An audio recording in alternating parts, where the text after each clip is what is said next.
There was some drama out there recently with KSI and the Sidemen. Yeah. The word that is short for Pakistani. Yes. Isn't that racist? What? Yeah. Well, maybe. All right. Can we also? French people are rude and stink. They are. Polish people work hard for cheap. Yeah. Irish people work hard for cheap, and they're stupid.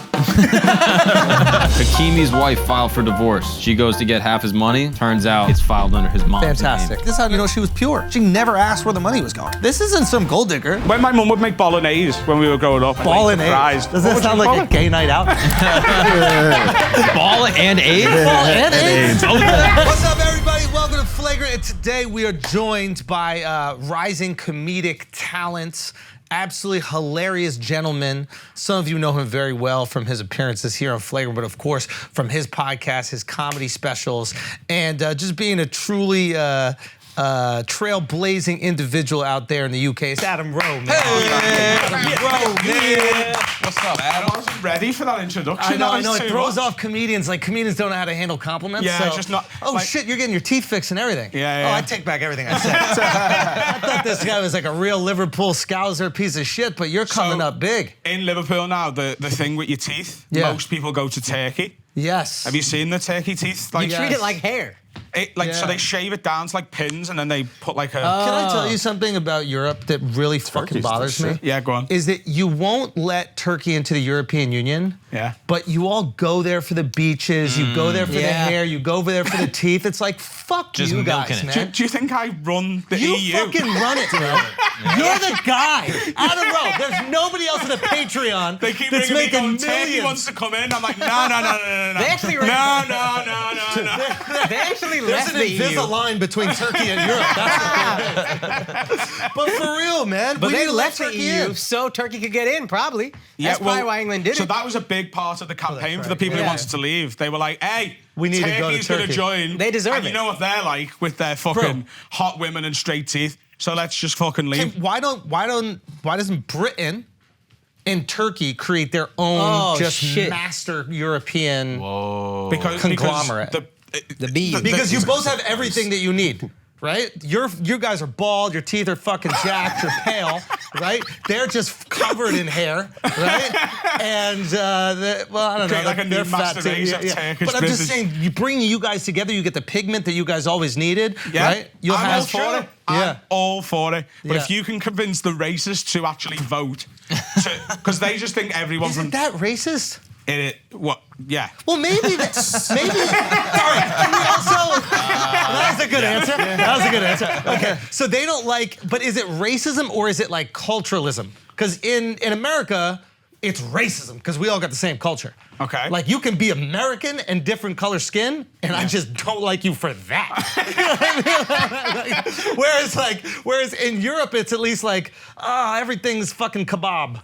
Yeah, I know. You know what I mean? Like they just don't like your culture. But we want all their culture. We just don't want their fucking people. Well, that's on them. That's on them. Don't make your culture better than you. Yeah, that's fair enough. I think what Britain has done, I think what the West, like America is a bit different, but Britain in particular, we take food from all around the world. 'Cause your food sucks. And then we add fries to it and we go, now that's English. That's fine, bro.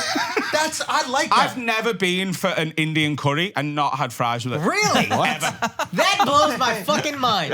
How does that make you feel, though? How does that make you feel? I don't mind it. Are they bastardizing your dish or are they making it better? I don't when mind it. When my mum would make To bolognese, be honest, when my we were wife loves Indian food and loves fries. She would love England. White people make everything better. It's like minorities, you got the idea, but you just need some whites to mold it into something great. branding. You know? Yeah, just cut some exactly. potatoes up, fried them. Like, That's it. When my mum would make bolognese when we were growing up, and she was really good at it, she would make a plate of Bolognese. fries to go. Doesn't what that would you sound call like a it? gay night out? Ball and AIDS? Ball and AIDS? Ball and AIDS? San Francisco in the 80s. Yeah. Okay, so she would make ball and AIDS, yeah. And she would make a plate of fries Yeah. to go with the bolognese. That's good. Of course it's when good. a fry's bad. It makes everything better. And I hate how they look at you guys like you don't know what the fuck you're doing with food. I even say that with British people. Oh, they don't know what's going on with food. You got the best cooking show on the planet. Which is? British Bake British Off. Bake Off. Okay. And Gordon Ramsay. Gordon Ramsay, Yeah. right?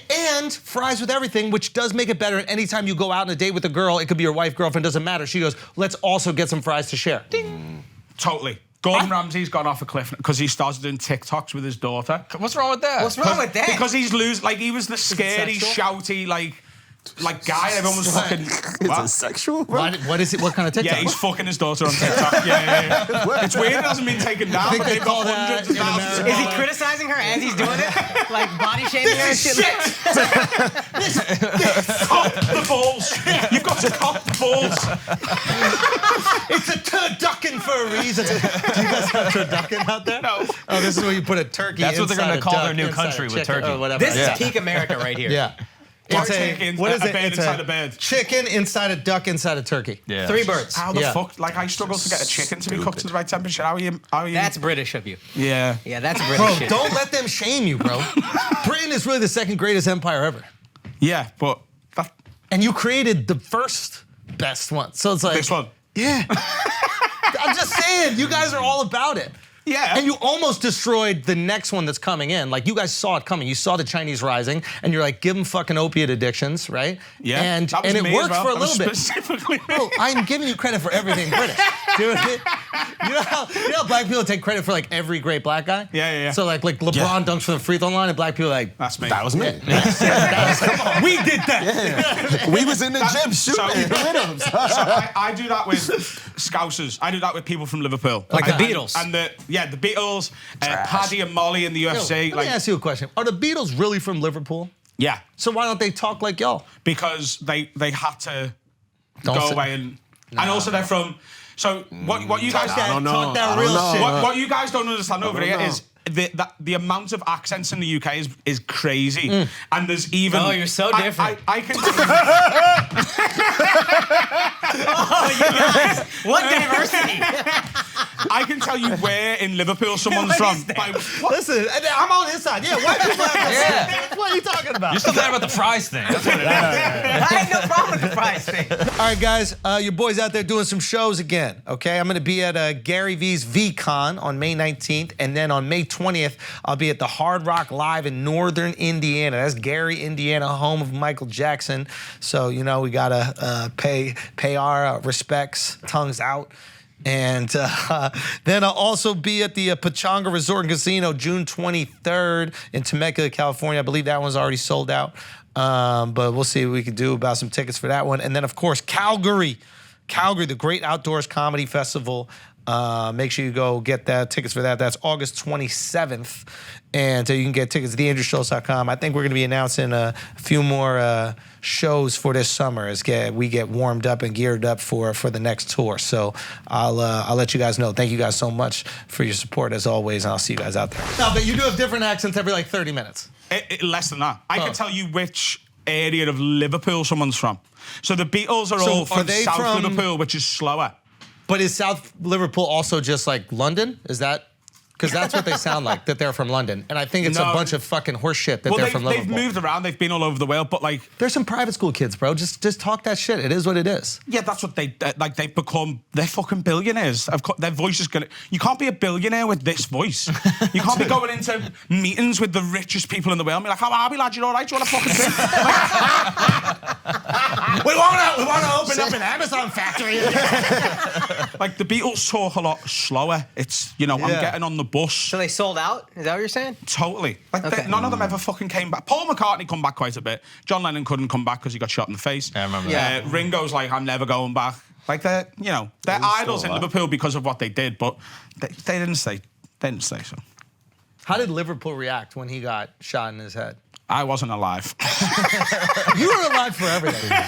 Bro, you know everything in all of Liverpool's history, and I need you to sit here and tell us. What was it like? I think people were really fucking sad. Yeah, I think there was a few riots, I think. Do you think they rioted more then or when like the Sun reported that horrible thing about Liverpool or Oh, whatever? well, the Sun report on the Hillsborough disaster is just, like, you can't buy the Sun newspaper in Liverpool. Like, a shopkeeper will tell you to get out the shop.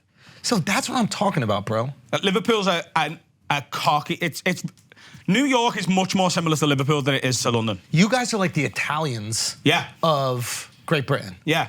And it's just like if you give Liverpool a vote on independence, we would probably take it, even though it would be like a disaster, catastrophic, a total disaster, like economically. Yeah, I think Liverpool would be like, yeah, fuck, because Liverpool as a people feel like totally disenfranchised from. Why does everybody give you guys a bad rap? Why do they ever say like you guys are just on the dole or whatever? You're like lazy. Why do people say that about you? That word's so funny. Bro, my family's Scottish. We've been on the dole for generations. Yeah, so it's because Liverpool gives itself an us against the world mentality. And anyone who does that, the world goes, well, fuck you then. Fuck you then. Yeah. Especially if you're in a socialist nation where everybody's supposed to be looking out for one another. Yeah. And then you got this one little tiny part of it that's like, well, why Liverpool's you guys... probably the most socialist part of the UK. Like, certainly in ideology. Like, Scousers are like, let's make sure everyone's okay. Yeah, you can make money and become a huge success, but let's tax those who do so that no one's fucking starving. And a lot of the rest of the UK hate that. England is quite a conservative country, like it generally speaking. The cities aren't, as they tend not to be over here. Yeah. But like in the countryside and stuff, like they're all Can you honestly rank the non-whites for me? Okay. In my order of how much I like them. Yeah. Mo Salah's up there. Are we talking to hang out with at a bar, to eat with, because it changes depending on the situation? We could go overall, but we could also get specific. Okay. Hang out at a bar. Let's start with that. This is actually really good. Be careful. Hang out at a bar. You know what, though, to his credit, it's kind of not racist that he was like, but what am I doing with them? That's the least racist way to do it. It does make a difference. Like if I'm going on a gay bashing, I want some Jamaicans with me. All right, so what would be your rank? Okay, well, because there's this immigrant problem in Europe that we don't really understand. Yeah. Right? Well, the people in Europe don't even fucking understand it. There's a really famous video from when after Brexit happened. So Brexit was just England leaving the EU. And the next morning they were like, so sir, how did you vote yesterday? And he's like, yeah, I voted to leave. And they were like, so why did you do that? He went, it's all about immigration. It's okay people coming here, and he's just racist. He goes, it's okay people coming here from Poland and French. That's fair enough. But Africa, no. And that's why I voted to leave. It's like, you don't know what you're fucking doing. We haven't left Africa. We've stopped the French people coming. And he just walks off from the interview. And that guy has got the same leverage with voting as someone who fucking knows what it's about. No, that's a problem. Not everybody should be allowed to vote. No, you should just have to. No, isn't that fire? I love that. It's so exciting every time, dude. The elections back in the day. Think about how exciting they were. It's so funny. Like, are we gonna have to free these people tomorrow? Like that was high stakes. That was every election. You know what I mean? Like you'd go to sleep like I don't know. No, but sorry, boys. It was probably better because there wasn't disparity in education, disparity in everything that there is now, and everybody would vote probably back then because you ain't shit else to do. Right. You know, I think elections are going to have to change in the next sort of 50 to 100 years, like completely, because as the internet gets bigger, it's stupid people who don't look into anything. They just see a tweet and go, oh, that's a fact, and I'm going to take that as a fact and run with it as if it's a fact, like that guy. You're passive-aggressively describing our show. Yeah. And I'm no better. I shouldn't be allowed. I'm not saying let me decide. I agree. Things, by the way. I agree. I would be way on the back of the bus, like of the let's put these guys on a fucking fairground ride, and while we do the vote, I'm going on the roller coaster. I'm not in the fucking. The crazy thing is, if you actually had to like pass a test to be able to vote, no one would vote because no one would go take that test. Yeah. You know what I'm saying? But the people who really want to would take it, surely. Those people are so gay. Yeah, of course they are. Like people who like love politics. That's who should vote. No, because they care. They like know all the Constitution. They know all of the it. whole thing. They're like, oh, this fucking. You know the first two and you're out. Yeah, guns. You know the first two and the fifth. Wait, what was? Oh yeah, fifth. I don't gotta say shit. And then why should I need to learn the rest of it? I plead the fifth. Yeah. I should be allowed to say anything, and then also I shouldn't say anything. That's it. Freedom and guns. I have the freedom to say fuck all, and if you want to take that away, I'm going to shoot you. That's all you need to know. And also, this is important here. I truly believe the Constitution is the greatest document that has been put together by mankind. Okay. And I know 3 sentences from it. And that didn't hit me until right now. If you ask me how the Constitution starts, I would say 12 years ago. Not even close. I had a dream. White kid and black kid. The world is a vampire. Ask to not, but you can do that. So yeah, we don't really know what it is, but it is fire. I don't even know if we have one. I think you guys tried to dick ride. Yeah, Like yeah. after we got a tried to take your constitution. one? You tried to dick ride. Everybody tries to dick You ride. did like a cover constitution. You know what I mean? Yeah. Like when every country goes democratic, they try to dick ride and get a constitution. Yeah. We just like tried to Russia even got a retweet your cute one. little. We were like, that one looks good enough. We'll just have that. Iraq almost had one. Iraq almost had a. You know how many women got beaten reading it? And you gotta feel bad for them because they're so excited, right? There's like a new constitution and document. Avert your gaze. Anyway, where do you rank the Iraqi immigrants as on? Oh, yeah, I've got to go on who I've hung out with. Okay, go with who you hung out Because with. like Who's the best, man? Like who should we look for when we come to Liverpool? when you come to Liverpool, Yeah. I mean, you know, that's like playing. Like you're mainly only going to meet white people. Like it's not that multicultural. There's like 35 black guys, and they all just hang out together, and then the rest of us just go. You know what I mean? Do they, when you say hang out together, like are they on the team? Yeah. Basketball court? There's a small bit of Liverpool called Toxteth where the majority of the black guys from Liverpool live, and that's where like there was a lot of riots in the 80s because of racism and shit. Oh, really? And Liverpool They just knows fucked how up to one riot when neighborhood? they fucking want to as well. Yeah. Wait, they know how to get it in. Oh yeah. The Liverpool riots were fucking toxic. Really? Yeah. Wait, if you why? look at like the images of it, they're like it looks like the whole city's on fire. It's great. It's good. But it's great now that it was back then and we can just look at it. Yeah. You know what I mean? Yeah, Like when yeah. you see a picture of a disaster and you're like, do you know what? It's not good that it happened, but that's going to make a great painting. But isn't that just every time you guys lose a soccer match? Yeah, pretty much. Pretty Yeah. much. Wow. Wow, that is Oh crazy. yeah, they would fucking Wow. shit up. But it's such a small town, so like you know That don't whose look that van you're crazy fucking for a up, riot. right? Yeah, No, it's not That that ain't small. shit, to be honest with you, bro. It's like 1 million people. Oh, okay, that's big enough. Okay. Because sometimes when I think of like, what is that area called? Yorkshire? Yeah. Is that where it's like Manchester? So like Manchester's Leeds. So Yorkshire's a county. So Leeds is in Yorkshire. Yeah. I know you were there last year. Yeah. So that's in Yorkshire. Leeds is one of the biggest cities there, and then you've got Sheffield and Harrogate and York. Obviously, the title of it. Manchester's in Manchester, in Greater Manchester. Well, that makes sense. Liverpool's in Merseyside Okay. because it's the side of the River Mersey. Yeah. But like Liverpool don't like everyone else from Merseyside. So it seems like you guys have a lot of beef with the people around you. Yeah. And the people around you don't really like you guys. No, the people really close to Liverpool want to be Scousers. They want to be from Liverpool. So, like, if you meet someone from, like, the Wirral is the other side of the river. So It's like people from Long Island say they're from New York, and it's like, come That's on, exactly buddy. what it is. Don't do If that. you meet they'll be like, oh, I'm from Liverpool. Yeah. But if I'm in earshot, I've got to come over and fucking correct them. You know what I mean? Be like, say that again, slower, so I can pinpoint exactly where you're from. You're not from fucking Liverpool. And one of the... So you will just G-check them on that. Oh, yeah. What colour's your bin? Whoa. Yeah. Wow. So you know the bin that you put in It the is trash in? racist. Oh my God. I thought you were like, talking about like your nanny or something. You got a black now? Yeah, you're in. Yeah. Whoa, okay, so you guys have a specific color bin in Liverpool. Yeah, it's purple. And all the neighbouring like counties are either like maroon or black. And if you're not purple, you're not from Liverpool. So Yeah, stupid. that's color war, bro. That's so your stupid. Bloods and Crips and shit, bro. No, for real, I like that. How would you check if someone's a New Yorker? What school? I've seen this happen. Yeah. They ask, what school did you go to? Yeah. And if you don't got a PS in front of a number, you're not from New York. Yeah, so it's like, Yeah, that's I'm good. 1000%. I've seen this That's happen. good. I saw them G-check each other on the street one time. Andrew came up to some random girl. She came to a show or something. Yeah. I grew up here. Oh, where'd you Long grow up? What time school ago. did you go to? What school? Long yeah, time yeah. Legit, like 2 years into years comedy. ago. Like 2 years into comedy. I don't know how she recognized me, to be honest with 2 you. years into comedy. Yeah, Bro, 2 years into comedy. God damn, man. Yeah, we're Making on it the worse. street. It wasn't an apartment. Yeah. But it was like, yeah, what school did you go to? You And trying then- to say I can't pull something on the street? yeah. So I say 2 years into comedy, I go pull something No, on I the am. street? I am. That's All the right, safer go. one to All go right, with. fair enough. But yeah, it was My like wife PS6. didn't know I was getting pussy PS6, back right? in the day, yo. Say PS6? Say what? PS6? PS6. He said it enough that I know.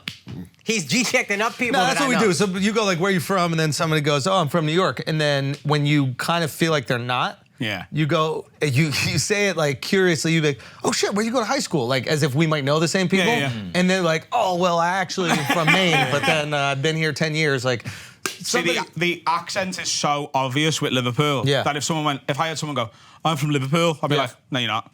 you're not. Yeah. You're from the Wirral or Southport or St Helens, which are like the satellite towns. Yeah. You'll just know.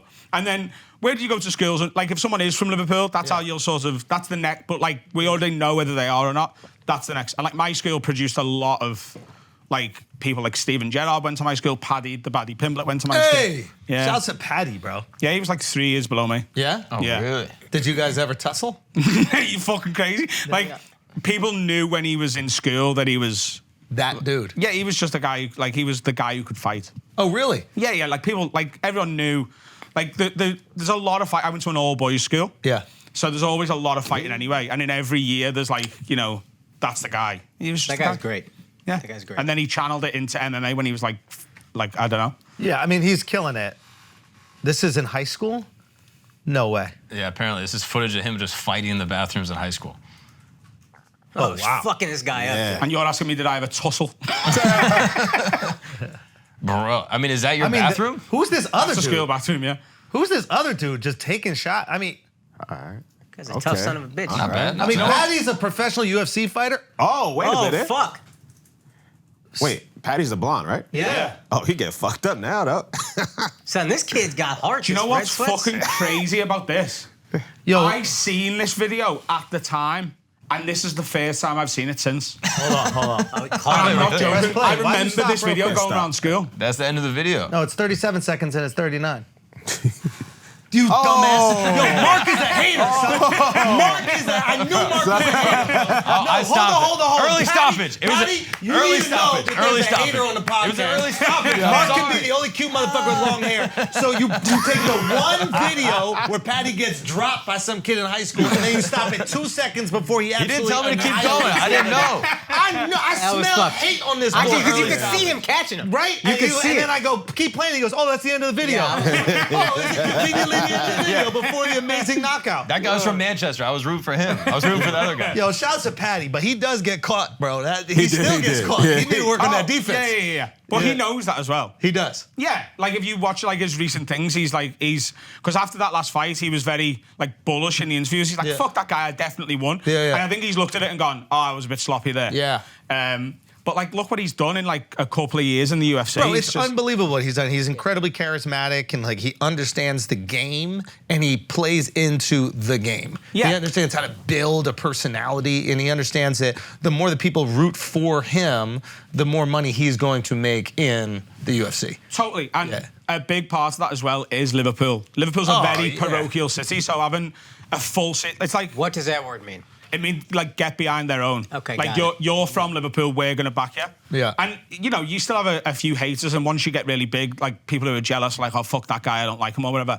But in general, Liverpool is he's from here, he's doing well, we're all behind him. Yo, I want to learn more about like what's going on in Europe right now. So, how do you guys feel about the Russia-Ukraine thing? What's the sentiment out there? Like, you know what I mean? Do you know if you Specifically Liverpool. Man, You know why what are you just laughing in my guy's face like that? Hold on, no. bothered me. Do you know if you'd have just paused you before you... You know when we went from Paddy Pimblett then? If you just paused and gone, right, here's a multiple choice of where is Andrew going next? It was Paddy's haircut. It reminded me of like Russia for some reason. yeah. And then I just went, yeah. I just think it's... Because Americans don't care anymore. It's kind of sad, but like we've just kind of moved on entirely. Yeah, people aren't really talking about it anymore. Really? Yeah. But it's right over there. That's so far away. Is it? It just is. It's so far away. Yeah. The funniest thing I can tell you about that is, so one of our producers on our podcast, his name's Finn, he's from a place in North Wales called Rhyl, right? It's about an hour and 20 from Liverpool. Yeah. And like North Wales, there's really beautiful parts of it, but a lot of it is just a fucking shithole. Yeah. And there was a Ukrainian refugee who got put in Rhyl. Oh, wait a minute. And she went home. No. She said, fuck this, I'm going back. She went back. Why? Because Rhyl is shit. Because war-torn Ukraine is better an than upgrade Wales. on Rhyl. That's Holy fuck. Wow. Yeah. Yeah. Rhyl, it's called? Rhyl. RHYL. Wow. Or Rhyl, if you're from Wales and you want to keep that language alive, which most people don't. Okay, so you guys got a bunch of refugees. Yeah. And are the days of like looking and caring for them over? Is it kind of an annoyance now? Like, I think what people expected was, you know, like when your family visits, it's like, oh, it's great to see you, and then 2 weeks later, you're like, I need the guest room back. yeah. I also think a lot of people expected them to just be really hot women. And then it was just guys. I think that's why it was so accepted that like they were like, what? There's some Ukrainians who need some shelter. Yeah. I've got a double bed and she is welcome in here.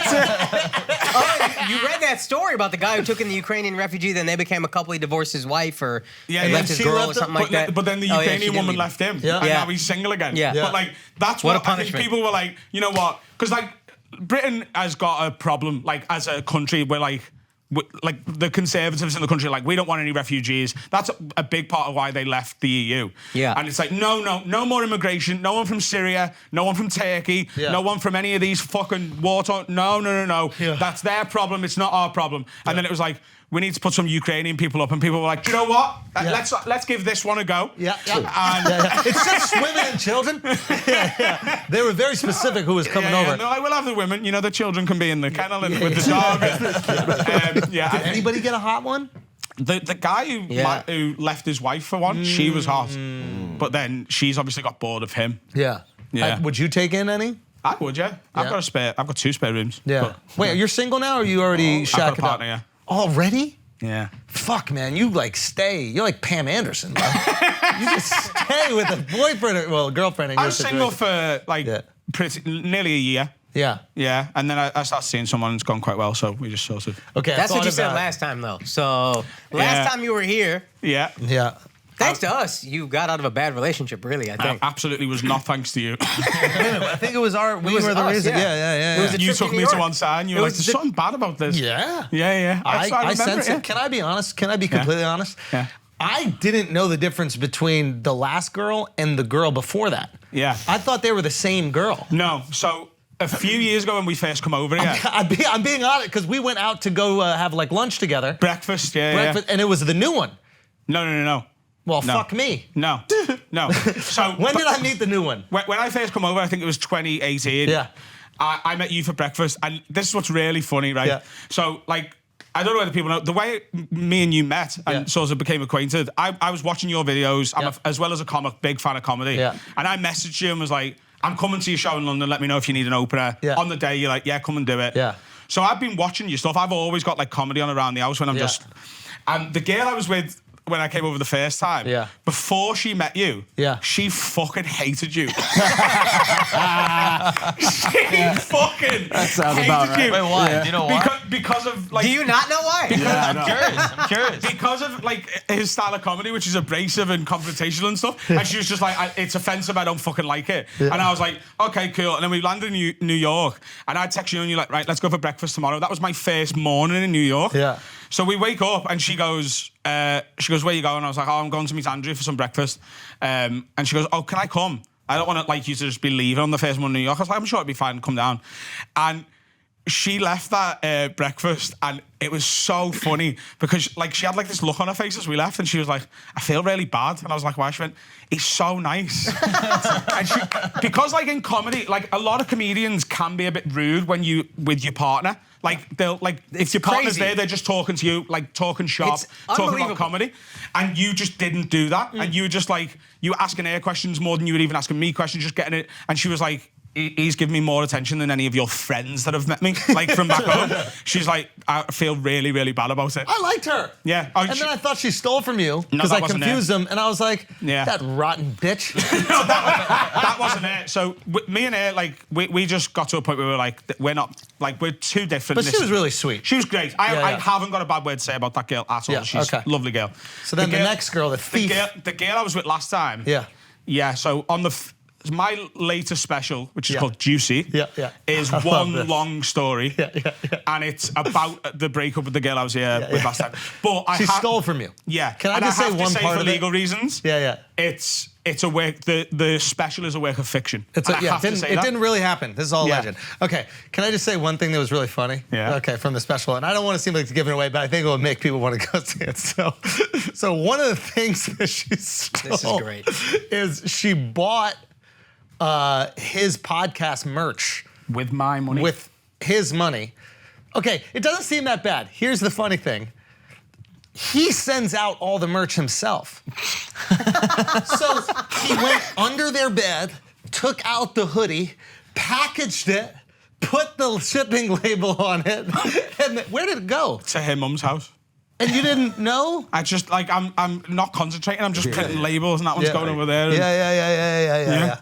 I mean, just amazing. Like, But why? What Why did what she stole was it wasn't like the Yeah. biggest deal. The biggest deal was the betrayal. Yeah. But like if you watch the special and find out the full extent of it and what she did and when and how and why, you're like, this is just fucking total self-sabotage and crazy. And But the special's fictitious. But yeah, it's of totally, course, it it's never a really work of Why the fiction. merch? Huh? Why the merch? I don't get that. I can give you a number if you'd like to ask. Yeah, please do. Have you asked her about it? Obviously, so when we were over here, this is in the first 5 minutes of the special. So we land in New York. We go and have a few because we landed at like 5. So by the time Yeah. we through JFK and into Manhattan, it's 8 o'clock. And we're a bit tired, but I was like, let's go and get a few drinks and something to eat. We'll go to sleep about midnight, and then you've beat the jet lag. Yeah. Like we'll just get up at a reasonable time. And we're having one last drink, and I do now, but like I've a really bad thing for just not checking my bank. Now that I know it's okay, I just don't look at it a lot. Yeah. But something made me check it, and I was like, at the top there was just a payment I didn't recognise. And I was like, that's weird. I don't recognise that payment. I don't know what that's for. I don't shop there. And if she'd have reacted any differently, she'd still be getting away with it now. Because if she'd have just gone, oh, you need to look into that. I'm so like, I'd have just not looked into it. But the panic in her, because she went, oh, that is weird. Yeah, that's weird. That's where I got my tracksuit from. And then it took a few moments for me to piece it together, but once I pieced it together, but I kept it, like she stayed with me for a week in New York because I was like, we'll deal with this. You would have bought her a tracksuit, right? Totally. Like, especially because when she bought it, I was watching a Liverpool game. Like, if I'm watching a Liverpool game, if my girlfriend wants anything, that's the time to ask me, because I will give her anything to make her shut the fuck up. Yeah. Just, what do you want? Yeah. Let me get back It's to like the when game. you give a kid an iPad. Yeah, just fuck off. Just there go you over there and ruin your eyes and let me just watch. Yeah. It like, none of it made sense, and that's what made the breakup very easy, because it wasn't... If Did she'd have she been ever ask you for things that she would... Totally. So she felt comfortable asking you to buy her Totally. shit, and then also just went behind your back. Totally. And that's... What a weird thing. It's so fucking strange. Because once you're married, they just spend your money all the time. Totally. It's just part of it. But Yeah. like, she knew she could spend the money for like reasonable stuff. If she's like, it's actually their money. They say that. They often go, yeah, our money. They'd be like, should we buy this? And you go, yeah, we should. What is the end game of saying no? They divorce you and then take half your shit anyway. It's theirs. Yeah. It's their money. it's It's cheaper their to money. give them everything they want. 100%. Buy the house. At least I get to live here. Yeah, this is good. Okay. It wasn't the fact that she wanted stuff or took it. It was the fact she lied about it. It was Why the lie? It's such an odd thing. Yeah. It doesn't make any sense, and that's why it was ripe for comedy, I think. Oh, it's great. I mean, the And story's how much hilarious. money in total do you think? I think he says in the... It was about 4,000 in total with everything that she owed me. That was sort of the rough fictitious figure Gotcha. That you know. that I know. I mean, she probably just didn't start with the tracksuit. Well, she didn't start with the tracksuit. She started by getting her dog a birthday cake. True Scouse. Her dog a birthday cake? Did she get you a birthday cake? Because that's where I'd be upset. She actually did. So that was like a really sad Whose moment. cost more? When we got... I haven't looked into it that much because I don't want to kill myself. When we got back from New York, it was my 30th birthday party. And yeah, so she was like, I've got this cake for you. And I was like, I don't fucking want got kibble I was in so it. angry when we got back. Okay, I'm gonna go a different direction because I have to say this before I forget. There's a moment from your podcast. You have a great podcast. I have a word podcast. Okay? Thank you. Hilarious. I see a lot of these clips, and there's one specific moment that I might have to send to Mark so he can bring it up. I have to know if this is true or not. Okay. It is the moment about the guy who has an autistic... We spoke about this last time I was here, yeah. We did? Yeah. We talked about it on the pod? Yeah. But Because he was like made up. Jamie, who you're talking about, he was like, "Oh, I watched your episode of Flagrant," and Did I ask you if it really happened? I'm not sure. Wait, did you tell me the story or did we watch it? I don't think we watched it, but you brought it up. This is, I mean, I think about this regularly. It is true. Is it this one? Yeah. Every night my brother beats me up. Like, batters me. So I've got bruises on there. What? You can see. Yeah, well, he's autistic and it's part of his routine. But he does it as a character called Dr. Catford. so but it's quite menacing. So I'll send What you time of night? I'll send 9 o'clock every night. So I'll send you. You get twatted. Yeah, that's And like then have your tea. because he punches me in the stomach and all that. So he puts my mum's mint green dressing gown on, underpants on his head, and then but he'll phone me during the day and go, "Oh, your appointment's at 9." This is the best. And then he'll come up and he has like a clicking pen and that's like the needle. All right, patient, and sedates me. And then he'll have like kitchen tongs and nips at me. Hits me with a wooden spoon. But all the while, he's got like Joel Hart monitor on playing. And he goes, losing him. And he just jumps on me and fucking he goes, right, you done now? But my mum just goes. But my mum just goes, it's part of his routine. Routine's important for autistic people. Oh my God. So if I gig like a few nights in a row, it's fucking. Oh, he has a build-up. It's like hangovers, yo. You constantly drinking. Yeah. And when you. Is he a licensed So practitioner? No. Just making sure. He plays. His other thing is he watches like people having the driving test online. But on his day off, he'll drive to the test centre and watch people get the results. You'll see the anger or the disappointment or elation. You'll just sit watch him get the results. I'm like, oh, fuck off home now. We need to get him on the pod. So he's What's he called? Daniel. I sort of get Shout that out, second one, you Daniel. know. I don't get the first one. Pause. I'm not gonna lie, bro. Waiting at the testing center for the driver's license is fire. And like every Vietnamese person who walks out just going, bro. Oh fuck. Have you met the dude, the autistic brother? dude? Yeah, I think so. No, I'm not sure. I feel like I would definitely know for sure. I don't think so, no. But that is our... That clip is... Like, it did like a couple of million views when we uploaded it. Yeah. But like, that's being uploaded by loads of meme pages. That's done millions and millions of views. And Jamie, who's like one of the soundest guys, I mean, he's a complete wreckhead, complete fuck up. It's launched... That clip has launched his career. Yeah, he's a stand-up as well. So he's a stand-up, and he'd been doing stand-up maybe 7 years when he come on. That was a couple of years ago now. And that clip went mad viral. Yeah. And so he started his own podcast. The comedy club in Liverpool, my home club, Hot Water Comedy Club, they started their own podcast, the Hot Water Green Room. He's one of the hosts of it. Gotcha. That's doing really well.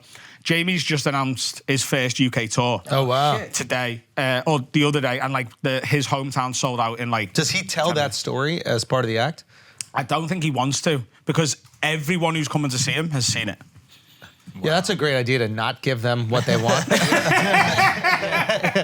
you think with stand-up though that like they don't, like the audience don't want to see something twice? Yes, 100%. Brian Regan, what will happen is after his show, people will call out bits and stories. I think that's a good way to do it. Yeah. To do your show, go on for your encore, and go, right, what you want to hear. Also, stories have a different thing. Like, stories have a different kind of attention span in the same way that you can, like, watch a movie again. If you're getting into a story, like, after watching him tell that to you guys, I want to see him tell that in front of an audience because I want to see them laugh at it for the first time. Yeah. Like, I was looking at Alex watch it, because I was going, oh wow, he doesn't know what's about to happen. That shit is hilarious. Yeah, so I It's kind of so like funny. I want to like bring friends to go see that. Also, his stand-up is so different to that. Oh. Like, he's very loud and he will get amongst the audience and be Yeah. like this far from someone's face. Oh wow, It would be quite a he change turns of into pace his for him. brother. Yeah. He does a big Dr. Catford. Can you drive? Every one of his shows should be at 9 o'clock. Yeah. Every single one. But Jamie's great. And yeah. You guys are blowing up out there, man. Yeah, man. He co-hosted with me last week. Dan, who I co-host with regularly, Dan had a week off, and Jamie come in and was co-hosting. Like, normally when it's me and Dan, it's back and forth, and often I play the fool to Dan playing the straight man on the show. But when Jamie's co-hosting, it's like you just press play and just sit back and just go. Just let her rip. Fucking rip. Just make the episode, Jamie. There was some drama out there recently with,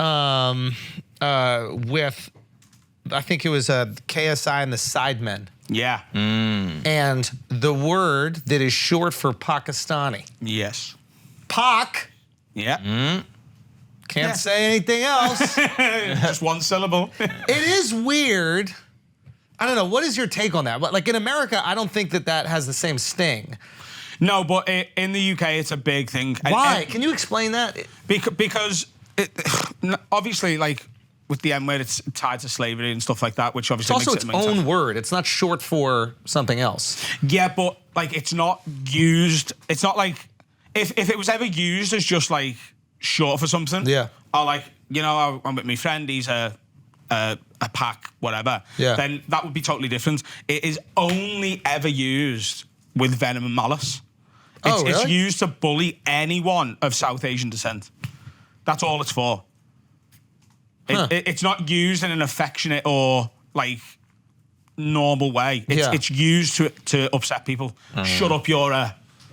Go away, you're a. You smelly. Like it's. Right, but isn't that more indicative of like the racism that exists there, not like just making a word smaller? Like British are also Brits. Yeah, totally. But right? but no we just make things smaller. No one's like you fucking Brit. People. Well, the fucking is doing the heavy lifting. Yeah. So Right? there's a comic from the UK who's got a routine about the word we're talking about. Yeah, isn't it And crazy? Like I feel so like neutered, not even be able to say this word because it doesn't have that sting here. As far as I'm concerned, I mean, we had a guy who's Pakistani working for us, Vala, and I don't even think I don't want to speak for him right now, but like I don't think he ever reacted like that, and he's like from Pakistan. Yeah, totally. But like, for example, if Vala sure he's or even aware it's if fucked up, Akaash lived in the UK, he'd have heard that word every day. Just don't ever with call me malice. Pakistani as a general rule. More insulting. That's his N-word. Yeah, totally. Pakistani's worse than the abbreviation because you're going through and saying the whole Because thing. it's just short for the word. So the funniest story I can tell you about this, there's another comic who lives in the UK now. His name's Thomas Green. He's actually from Australia. Right. And when he comes to the UK to subsidise being a stand-up, he was a teacher. And he's teaching in Nottingham. And he just didn't know about the word. He's got the exact same relationship with it that you have. With it's just short for it, right? So, and in Australia, it's used all the time. That's the thing. It's like I don't want to interrupt the story, but I even had that bit about like the word tranny back in the day. So it's like transgender tranny, grandmother, granny, Andrew, Andy. Yeah. Like this is just what we do with words. Yeah. Now I understand that everybody just had like hatred and venom towards a group of people that weren't even the right group. You would call Indians that as well. Yeah. But it's just very hard to. I don't know. It's I feel like right now everybody wants their N-word. Yeah. Like every group wants their N-word because there's a lot of power in having that because you get to silence people. Yeah, there's currency You get in to- being offended. Of course. Yeah. Yeah, you get to make people publicly apologize. Yeah. You know what I mean? And the implication, though, is when you take a word that might not have that venom and malice associated with it, or that person might. Nobody that's not black is gonna say the N-word, especially white people. Yeah. White people are really the only ones not allowed to say it. And when they're saying it, like if you're calling somebody that, if there's not like a my in front of it, Yeah. you know what you mean. There's no Totally. confusion. My is also And wild if you're white. Here's the thing: if you were to What say, would you rather? if you were to say the word, Neither is yes, but That's the only N-word you're allowed to say. if you were to say the word we're talking about now, the people who are upset with KSI would not be upset with you because we don't have the because you don't have it. Like Historical the reason context. KSI said it Yeah. on his comedy panel show, Yeah. is because it's offensive. because of the way that it is. That's why he's like giggling like a schoolgirl when he does it. It's like what is it? Tizzed out or something like that. Remember the word that was spaz. Yeah. Dude, spaz in America doesn't mean retarded or whatever it means for you guys. What does it mean? It means a kid that had too much sugar. Like that's like how we literally use it as some kid who's hyped up. Like if you're a rapper and you kill a verse, that guy spazzed on that. But we have that as well. But again, it's the malice and the intent with which it's used. Calling someone a spaz is just, it means spastic. So you're saying KSI... But what does spastic mean? Autistic? No, spastic is like an old medical word for like people with fucked up legs. People with fucked up legs? Yeah, I don't think any of us saw it coming. Nothing to do with their mental ability? No, spastic isn't like brain problems. It's a cripple. It's a cripple. A spaz is a cripple. That kind of makes sense if you think about it. You fucking spaz. Why does it make sense? It doesn't make sense at all. Like if you were to be playing football or soccer and you like miss the goal, you fucking spaz because you can't use your legs. We've never used it physically in America, I don't think. No. I never heard anybody call someone a spaz because of how they are physically. Nah. But the word KSI got in trouble for. So my mate Thomas, he's a teacher. He's from Australia, where like on Australian TV they have ads which it's the Paks are coming, and it's cricket. Like the Pakistanis are coming for the cricket game. So to him it's just a normal everyday word, and he's teaching in Nottingham, and this kid puts his hand up and goes, "Sir, he's just called me PAKI." Yeah. And Thomas looked at this Asian kid in the eye and went, "So? Yeah. You are one." Yeah. I don't get it. Because he is Pakistani, and that's short for Pakistani. We don't know that for a fact. Like the N-word is not synonymous with black. It's not short with black. It stands for slavery.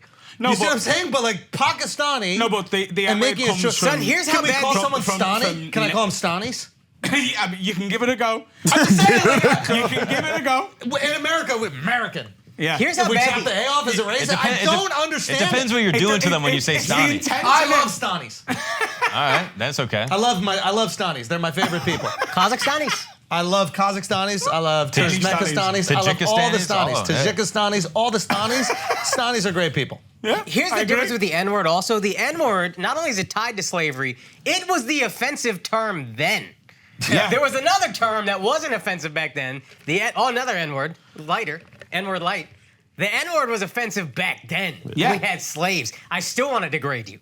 So it was offensive 200 years ago when we didn't even see black people as people. It's also worth noting that the way we're talking about part of the whole word. You can't make part of a word. No, but the bad. N-word comes from negra, doesn't it? Say again? It comes from negra. Yeah, the Portuguese term for black. Yeah. Yeah, but Americans don't speak Portuguese. So they were just like, oh, that means slave. Okay, that's slave. That's totally. Word. And it's also a different version of the word. The spelling is different. Everything's different. Yeah. The way you say it is different. Yeah. Right? If this was a different word, which it's not, it's half of what they fucking are in terms of the country they come from. I just don't understand it. Well, I can't understand it. Homo is kind of offensive. Not as offensive. What? How is it? Oh. If you go to a gay guy, you're like, you homo? You think he's going to be happy about that? No, if you go, are you homo? I'm hetero. Are you homo? Mm-hmm. Yeah, you are homo. But then the intent is okay. You are a homo. Then the intent is bad. Well, yeah, don't say that. Why are you pointing at me when you say it? If you're a dirty ball-licking homo. Okay, see, that's where... The dirty ball-licking is doing the heavy lifting in that sentence. Yeah. But homo is not bad. But if you say, I would actually tell homos, get over that shit. You are a homo. I'm a hetero, you're a homo. Why is that offensive? It's what you are. Go eat your ball and AIDS and get over it. There it is. I thought, like, you are a homo. Stop pointing at me. I love that he's Stop pointing at me. I want to take you to a largely South Asian area of the UK and watch you have this conversation with these people. Let me think on that. I'm a cork and you're a... Nah, they gonna acid you right in the face. So the Pakistanis get down like that? Yeah. You don't want to fuck with them at all. Yeah. Well, fucking A. It's also like it's to be totally contextual fair, is your point, and your point is KSI contextually was using it in an offensive way. Yeah. The word in and of itself does not necessarily have sting. I think there probably is a way to say it. It's not taken as seriously as the N-word. Okay. It's not. Yo, But don't let white people make a part of the country you're from, which you should be proud of, offensive. White people just took away your country from you. That's fucking crazy. Yo, it's like if somebody goes, if you would make fun of the people from the United States, like if other people from, and they were like, oh yeah, what do you got? If you literally just called us, we are from the United States of America, and you guys are like, yeah, these Americans, fucking Americans. I'm not gonna let you take away. I am American. Yeah. That's a great thing. I'm proud of that, But and I love that. Pakistanis will also still say that word as well. They'll call themselves you've fucked with the PAKIs. Because they know the intent. Yeah. Bro, don't let white people take away your country from you. Okay. What if we? I won't. What if? Yeah. We're stopping them from coming in. Yeah, that's why I didn't want to break it. What if they didn't call them PAKIs and they called them Pakistanis in the exact same way? Yeah. Now they just can't say the country they're from? No, well, What do we do then? yeah, there'd still be beef. Yeah. They'd still be like, you fucking. Beef's not a problem for Pakistanis. Beef's a problem That's for only anybody. That's a very good point. Whatever, Very good yo. point. Very, very good point. Yeah. Like the Beef's intent not is, haram. but the word has just become its own thing. It's become its own problem. It's not short for that word anymore. Yeah, but that's because y'all are racist. It's not because the word is bad. Yo, fuck, white people are devious, bro. Yeah. They have you thinking your own country is offensive. That is next level racism. You're the best at racism. They got you thinking your own country is something bad to say. You gotta take that back from white people, bro. There's also there's a context. I would in which- rename the country. and then just watch them short on that. That's it. What are you changing? What would the I country- name it? What? What would I rename it to? Yeah. Jeez. Come on. You can't say that. You can't say that. I mean, we're gonna bleep the whole thing out. But so every corner shop in the UK is often run by someone from South Asian descent, Yeah. and they are called PAKI shops. So my dad will say, "I'm going to the Pack shop," and he doesn't mean it offensively. He's Is just that like, offensive "That's what to that is." people? Yeah, because they're just like it's now tied to the word. But you are right; it's become more of an issue in recent times because of the currency in. Everybody wants their word. Like white girls trying to do it with Karen. Like shut up. Like everybody wants their word. Where if you like say it, it's offensive, and now you can silence somebody, and there's just like power and currency in that. But nah, there's one word you can't say. We all know what the fuck it is. What is it? Yeah. Got it, Al. Now's your time. Now's your time. I can't say it. Don't look at me like that. Say it. Don't look at me Don't like do it. Son. Yo, Al, Don't do there's it. You no had a words you grin can't to say. your mouth. Yeah, he's way too excited. Yeah. I gave you a hot potato right there, bro. Say the Is whole there country. absolutely no context that you would say that in? Is there no context where you can say the That N-word? you personally would say the N-word? Is there any situation in which you would say it, apart from when you're singing alone in the car? You're saying around people. When would I Yeah. say it? Is there any This is actually a really fun game to play. yeah, When can I say it? yeah. If you're telling a story where someone else has said it, Nah, I don't No? say it. I don't say it, man. I know there's white dudes that like try to use that as the excuse to kind of say it, and they get their rocks off. They're like, well, technically he was saying the word. In a joke? No, I don't say it in the jokes either. I mean, but would you? No. If it like made the joke better?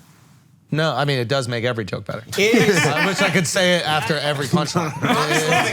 Robbie Slovic says it so well. He says it's comedy dynamite. Any Yeah. punchline just hits harder with Boom. the N-word. Boom. You don't use it, but it's a good lord. But not like to drop the Louis' ball. bit. Yeah, like about- Louis, the way with he that said it. word. Yeah. What do you think about that bit? I didn't like that Do you bit because I think he never just done wanted that? to say the N-word. You think he That just want- bit bothered me because I think Louis, as a white guy, was like, how can I say the N-word to black people and not offend them and get away with it? Not even not offend them, Yeah. get away with it. That's why I don't like that what's bit. more impressive. Though. Yeah, I know. That's Yo, actually. what's the worst thing I I can like say that. and I then like make it yeah. fire? Yeah, I like that as like just a a task. comedic task. I yeah. didn't feel like it was a comedic task. I feel like it was just, how can I, a guy who wants to say the N-word, say the N-word? If it wasn't funny, I'd agree. But it's a really funny bit. So then I'm like, yeah, he pulled it off. Yeah. I didn't. He gets a pass. Yeah. But yeah, I mean, I don't know. Like I assume that Louis didn't grow up with a lot of black people, so he probably doesn't know how that has made them feel, or hasn't like seen someone call his friend that word. And that's the problem with PAKI. Yeah. Is I've grown up around people who've had that word thrown at them every day and hate it. But I've also got like. Can't they just imagine the rest of the word after? Just say it. They just end it. Yeah, like somebody says it and then they just quickly go Stani. Yeah. There's nothing. Like, it's a mid. What'd you call him, Stani? My friend a couple of years ago. Yeah, you didn't let me finish it. You punched me in the face before I could say the rest of it. Maybe they want to say the rest of it. Maybe they do want to fucking say the rest of it. I was just taking a really long pause. That's it. I needed some water. Yeah. A few years ago, so there's a friend of mine called Ishan Akbar, another comic, and he's from Pakistani and Bangladeshi descent. Oh. And we were doing it. What do you call the Bangladeshis? Bangos. That's hilarious. That sounds racist. But do they get upset about that? No, I don't really. Shout out to the Bangos, bro. The Bangos are my favorite. That is a phenomenal word. Oh my God. That's hilarious. Bangos? Yeah. What do you call Indians? Indos. We just shorten everything, but that Pakistani So ones. the Pakistanis are the ones that are just most sensitive about it. Yeah. And do they not realize that Would you they're think they being would prefer sensitive? Pacos? Oh. Maybe that's the problem. Can we call them I'll go Pacos? back, I'll try it, and I'll Yeah, come back and try report it. next year. Yeah, what if we call them Pacos? Pacos. Pacos. Really say it correctly. I'm Pacos comfortable sounds saying kinda that, yeah. Pacos. Yeah? Pacos. Sounds Pacos. delicious. Yeah, that's awesome. That's a good name. Sounds like bunch snack, of doesn't it? Pacos moving into the neighborhood. Okay, see, that's when it's bad. Driving up the value No, you of can't do bunch that. of- You can't do You that. can't do bunch of up the value. I give them a compliment. That's not offensive anymore. Yeah, They you drove saved up it. the value. Yeah. They came to our poor, disenfranchised white area, and they drove up the value. These educated Fucking Pacos. Pacos coming in with a college education. I know. These are committed individuals, you know? We were at the Edinburgh Festival with Isham, and there's like a 3 a.m. show. It's called Yeah. Late and Live. And we're having a drink, and I went to meet 3 friends. I was like, give me any word, and I'll try and get it into me set.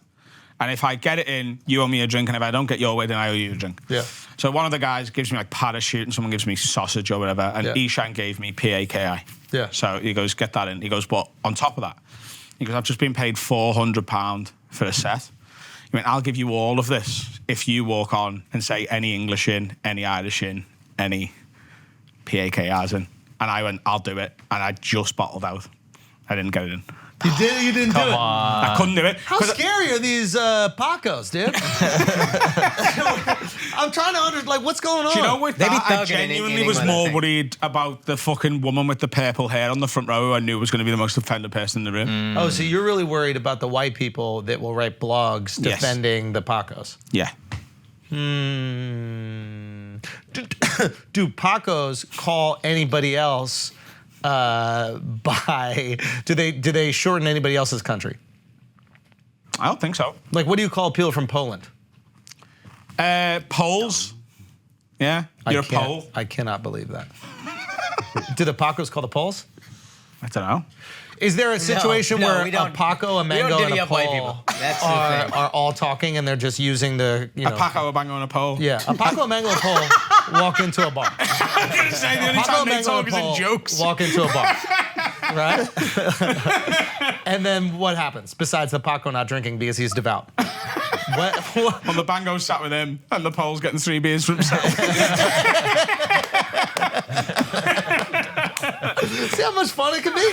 Now, could we call it a bangy, a poli, and No. This is where it gets bad. This is where it gets bad. You can't do that. Because in America, you can't call them Polacks, I guess. Yeah, that's another one. Yeah. But we had like so many jokes tied into how dumb they are. Who was the Polish person that did something stupid that just started this Yeah. horrible I never understood those trend? jokes. I remember as a kid reading joke books, and it's like the Poles are so dumb. Like, what the fuck is How that? do you get a is that the one-handed stereotype here? Polak out of a tree? A what? A one-armed Polak out of a tree. How do you get a one-armed Polak out of a tree? Tickle him. Well, yeah, I like that. that's a good answer. The other one was the answer is wave. And he's so dumb and Polish, he'll just let go of the So tree there's and no fall. stereotype in the UK that Polish people are stupid. It's Isn't that crazy? It's got to be a U.S. immigrant thing. Like, There's- all the I think Poles, just like... a new group gets shit on. Yeah. And then I they thought just it was decide- a World War II thing that they were using cavalry in World War II when everybody had like tanks. Oh, that's hilarious. That's what I thought it came from. Oh, so I could believe our that. stereotype of Polish people is yours for Mexicans. That they're It's like hardworking, hardworking, the and they'll do it most for cheap. fun, Yeah. Yeah, good greatest margaritas, families. great They'll tacos. drink a lot. Yeah. the best immigrant group ever in the history of the world. That's your guys' problem out there. You guys don't like immigrants because you don't have Mexicans. That's true. I mean this sincerely. There is like, even the conservatives, they're like, oh, stop the border. They don't mind the ones that got in. Notice they're not going send them back. They're like, these ones are great, and we love everything that they're doing, and they're awesome, great time, amazing amount of fun, but we're out of limit. Yeah. I suppose the stupidity thing for us, like that's often leveled at Irish people. What about Portuguese? Why do the Portuguese get that? The Portuguese get what? The language. They're called stupid. The I've never language heard just anything sounds- about people Is from that Portugal. right? Anything. Not one thing. French people are rude and stink. They are. Polish people work hard for cheap. Yeah. Irish people work hard for cheap and they're stupid. That's why they work hard for cheap. Pretty accurate. That's accurate. I love the racist term for Irish people, Mick. It's Yeah. so funny. Or Paddy. Paddy, I He's don't a like. Paddy. Mick is funny because it's always Mick something. Took me Yeah, years to but put that together. Mick isn't even racist. It's again the same thing. It's like short for your last fucking name. yeah, you probably are McConnell, Mick, you know what I mean? McIntyre. You can't have, like... You can't call an Irish person a Mick, No, you can't. but can a Paco call a Mick a Mick?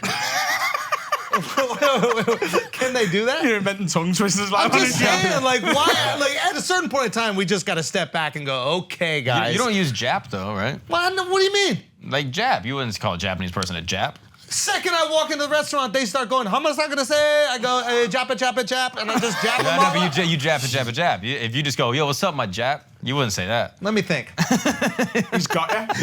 He's finally Would I got you. call a Japanese Yeah, person a great. Jap? Yeah. You know why I wouldn't say it? Tell me why, Andrew. Because Jap is something offensive for Jewish women. Stop it, bro. So I think And it's you're double worried the bad. Japanese people are going to think you're calling them a Jewish woman. I'm worried that Japanese person My is ex It's going. a Jewish woman. Yeah, I'm worried that he thinks Is that that I'm a calling Japanese him. man or a Jewish woman? I'm Yeah, not yeah. risking it. Hey, what's up, you Jap? And he's gonna go, you think I'm Jewish American princess? And he's gonna get really upset. Japanese American princess. No, I don't think Jap is bad, Wait, dude. why is that offensive to Jewish women? Jewish American princess. Would you call your dick your Jap side? Yeah. Yeah? Wait, what did I call my what? You like the opening to your cock, your Jap side?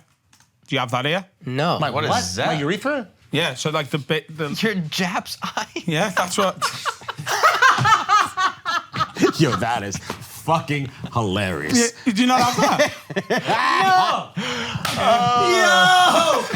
Jap's eye is Is that not amazing. over here? Can I get it in Oh, this? I'm so glad I got to bring that to you. So that's offensive as well, because obviously you're saying Well, that makes sense, You're saying bro. that Japanese people's eyes look like dicks, which is not okay. They look more like dicks than white people's eyes. That is, we can all relate. It depends. But you know what's what's really funny? If their eyes look like that, but their dick holes are perfectly round. They peed in a White spiral. House. Great. That is interesting. Jap does feel bad because there's historical context there, and I'm sure you guys have the same thing with Paco, but with the eye. Yeah. Yeah, but at the makes same, sense. but if we remove ourselves from it, we can acknowledge how absolutely absurd it is. Yeah. Like how the lack of creativity, the lack of creativity for Americans, that the best thing we could, yeah. If we remove ourselves Never from it. happened. Then we can say it. Anyway, so the lack of creativity for Americans, like I'm embarrassed that the best thing that we could think of for Japanese people was Japs. There's a lot of ammo there. Are you fucking kidding me? I think we had other ones too, right? Well, the trying fact that you have to Google them means that they weren't Whoa, good you enough. got close to one of them actually, right there. No, that wasn't them. Oh yeah, that's Vietnamese. Yeah. See? Good point. See, we at least did something good for them. Yeah, it's creative. It's embarrassing. They fucking bombed Pearl Harbor, and the best we came up with was Jap. Yeah. Man, we gotta get back though. Yeah. It's not, it's not like they bombed Pearl Harbor and you're like, well, do you know what? You're all Japs now. That was the least of it. We'll call it 1-0, okay? What should we call it? What should we call it? Japanese barbecue? Is that Jesus. Come on. Did we invent Japanese barbecue when you think about it? Bro, we can't let you get near the Brits, dude. It just gets crazy. You just get in your element. It's too much. Yeah, Jap, I guess, feels. We got to talk to some Japs about it because I don't think that. I don't know if they're Jewish not American upset. princesses about this. Yeah. some Jewish American They would princesses. just whine, I think. See Yeah. what they think. We got to see what they think. Like, what do you think they're more offended by? Like, nuclear holocaust or that word? I think it depends what day of the week it is and where they are. You know what I mean? Yeah. If you were out in like Osaka chilling, I don't then, think like, you can really use that. You can't like go and be like, oh, all right, you're a Jap. And if they're like, actually, I'm upset, you can't go, well, at least I'm not nuclear holocausting you right now. That's a good point. But what I would also say is, could be could you worse. be like, this is one of the most beautiful Jap hotels I've ever been at? Like, let's say you're in Tokyo.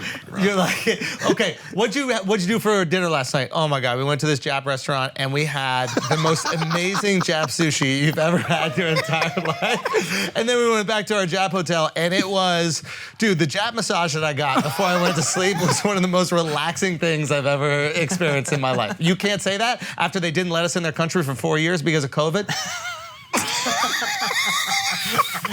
What do you want me to say after all of that? crazy. What am I supposed to? You're gonna do that monologue and then just look at me and go, "Yeah, go on, Adam. Just say something. Just Yes or no? Yeah. But yes or no? That sounded offensive, to be There honest. is a hot dog restaurant in New York called Japadog. It's a Japanese hot dog restaurant. Japadog, that's a place. They named it, and I have to say it every time I go there, begrudgingly. Why do you have to say it every time you go there? Do you say wherever you are? They walk in, they you go. walk in, you're like, Japadog. You do that everywhere. They say that to you. McDonald's. When you walk into Japanese places, they yell. You know this. You've gone to Japanese restaurants. They have a greeting every time you go in. You didn't know this? No, I've never been to one. No, I'm being not a dead sushi serious. guy. When you walk into a Japanese restaurant, the whole restaurant greets you. Hamanasan.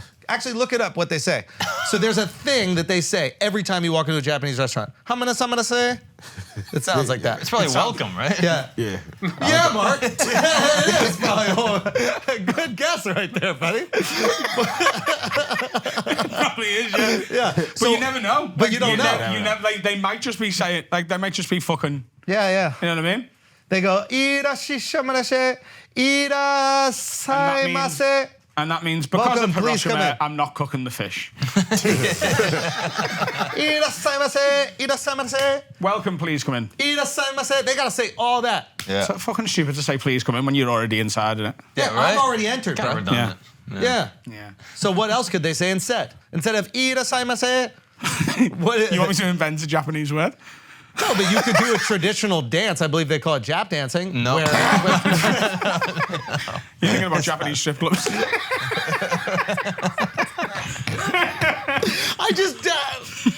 I don't get it anymore, man. I don't get it anymore. I don't get it. I do agree that Jap feels bad. It does feel bad. And Paco with an I Yeah. doesn't. Okay. That's because And where you Jap live. might not feel bad in England. Like Jap, I'm so much more comfortable saying that You are. because there's no Japanese people. Because you've never treated Japanese people poorly. Yeah. Neither have I. That's why I feel comfortable saying it. But you don't feel comfortable saying Paco with an I. Yeah. Because Because I have. you've treated Like- Pacos with an I's. Yeah. Yeah. I'll have said that like in an argument in school with an Asian guy. Really? Yeah. And then I'm not what proud happened? to say that. But And then absolutely. did that help you win it? Did that help you win the Probably argument? escalated to the fight, and then you seen the Paddy clip, like get to the toilet or the cinder path. That was a Paco he was fighting? Probably. Oh my God. Yeah. Well, listen, I'm glad that we got to the bottom of that, dude. Yeah. What about Viets? Can we call them Viets? Vietnamese? Is that offensive? Going around every country in Viets. Asia. I'm just saying, like, what if we call Canadians Canades? Is that offensive? No. No. Cambo is probably not offensive. Cambos. Can we call them That sounds Cambodians kinda fire. Cambos? That is kind Sounds of quite like Cambo. sounds like a compliment. That sounds fire. though. Cambos, dude. Yeah. What about people from Nigeria? We can call them Jirians. That's good. That's it. I would do it that way. Sometimes you shorten on the other end. The first one is correct. You've got to understand how more multicultural this country, in New York particularly, is. To like, there was one black guy in the town I grew up in Liverpool, and he was called Black Alan, the taxi driver. That's actually pretty open-minded when you think that you added his first name and occupation. Black Alan, the taxi driver, and just everybody knew him. Yeah. Yeah. Well, if you Yeah, just like call- my mum would come back from like she'd have gone somewhere in a taxi and come back. Like, yeah, I was just that Black Alan, the taxi driver. Like, Can I tell you why He that's was the guy. open-minded? He drank in the same pub as my parents. Can I tell you why it's open-minded? You could have just stopped at black and everyone would have known. Yeah. You had a name and occupation. I'm just being in black. I like that. All right, guys, let's take a break for a second. Happy 420 week, okay? You need a gift. And you know what Diet Smoke is doing? They giving you free THC. They got free gummies coming to you. Matter of fact, if there's something that you don't like on their website that you get, they're gonna return your money. That's how amazing this is. That's right. All you gotta do is pay a couple bucks shipping, and they're gonna send the gummies to your place. And they are, no joke, the best gummies in the business, okay? Now, if you're an OG Flagrant fan, you know these gummies are a game changer. With 100 milligrams of THC per gummy, these 420 Reserve Sour Apple gummies pack a legit high you won't find from any other edible, and the flavor, it's delicious, guys. It's got the perfect mix of sour apple and a little bit of sweetness to balance it out. These gummies are sourced from 100% American-grown hemp, and each batch comes with a full panel of independent lab testing, so you know exactly what you're getting. You're picking your gummies, and boom, they're at your door in as fast as 2 days. Now, here's the best part. Diet Smoke is hooking Flagrant listeners up. If you go to dietsmoke.com/flagrant and use the promo code FLAGRANT at checkout, you're getting 20% off your entire order. And it's 420, the highest of holidays, so they're bringing back a special offer just for the Flagrant listeners. If you are unsure about the gummies and you just want to test it out, they'll send you a free 4-pack. Think about that. All you got to do is pay a couple bucks for shipping. They're sending you free gummies. Pay a couple bucks for shipping. Are you kidding me? And no matter what, if you don't absolutely love their products, they'll either send you something you do love or refund your money. What an unbelievable deal. Now let's get back to the show. All right, guys, let's take a break for a second. I have a product that's absolutely amazing. It's absolutely amazing. It's called Fume. I know some of you are looking at me right now. You have no clue what the hell this is. It is not a vape, okay? There is no tobacco in this. There is no leaves in this. No, that's it. There's this little cartridge right here that's just got these essential oils. That's it. You're not smoking anything, okay? But this thing right here is absolutely amazing. It's absolutely amazing. First of all, I don't even smoke. So many people are getting off cigarettes, getting off vapes by using Fume. I don't even smoke or vape. I just love it. The product is unbelievable. I literally give it to every single one of my friends that is addicted to vapes, and people are addicted to those vapes. It's awful, okay? Fume, this is the truth, okay? There's a bunch of copy over here where I can tell you the other things about it. This is the truth, okay? No smoke comes out, nothing. Look.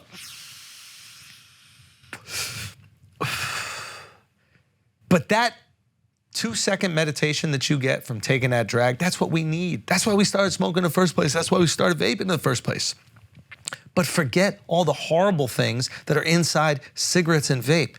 Just take that deep breath that you need and you take it with the Fume. I'm telling you, game changer.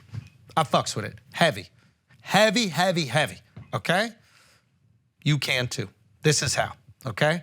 You join Fume in accelerating humanity's breakup from destructive habits by picking up the Journey Pack today.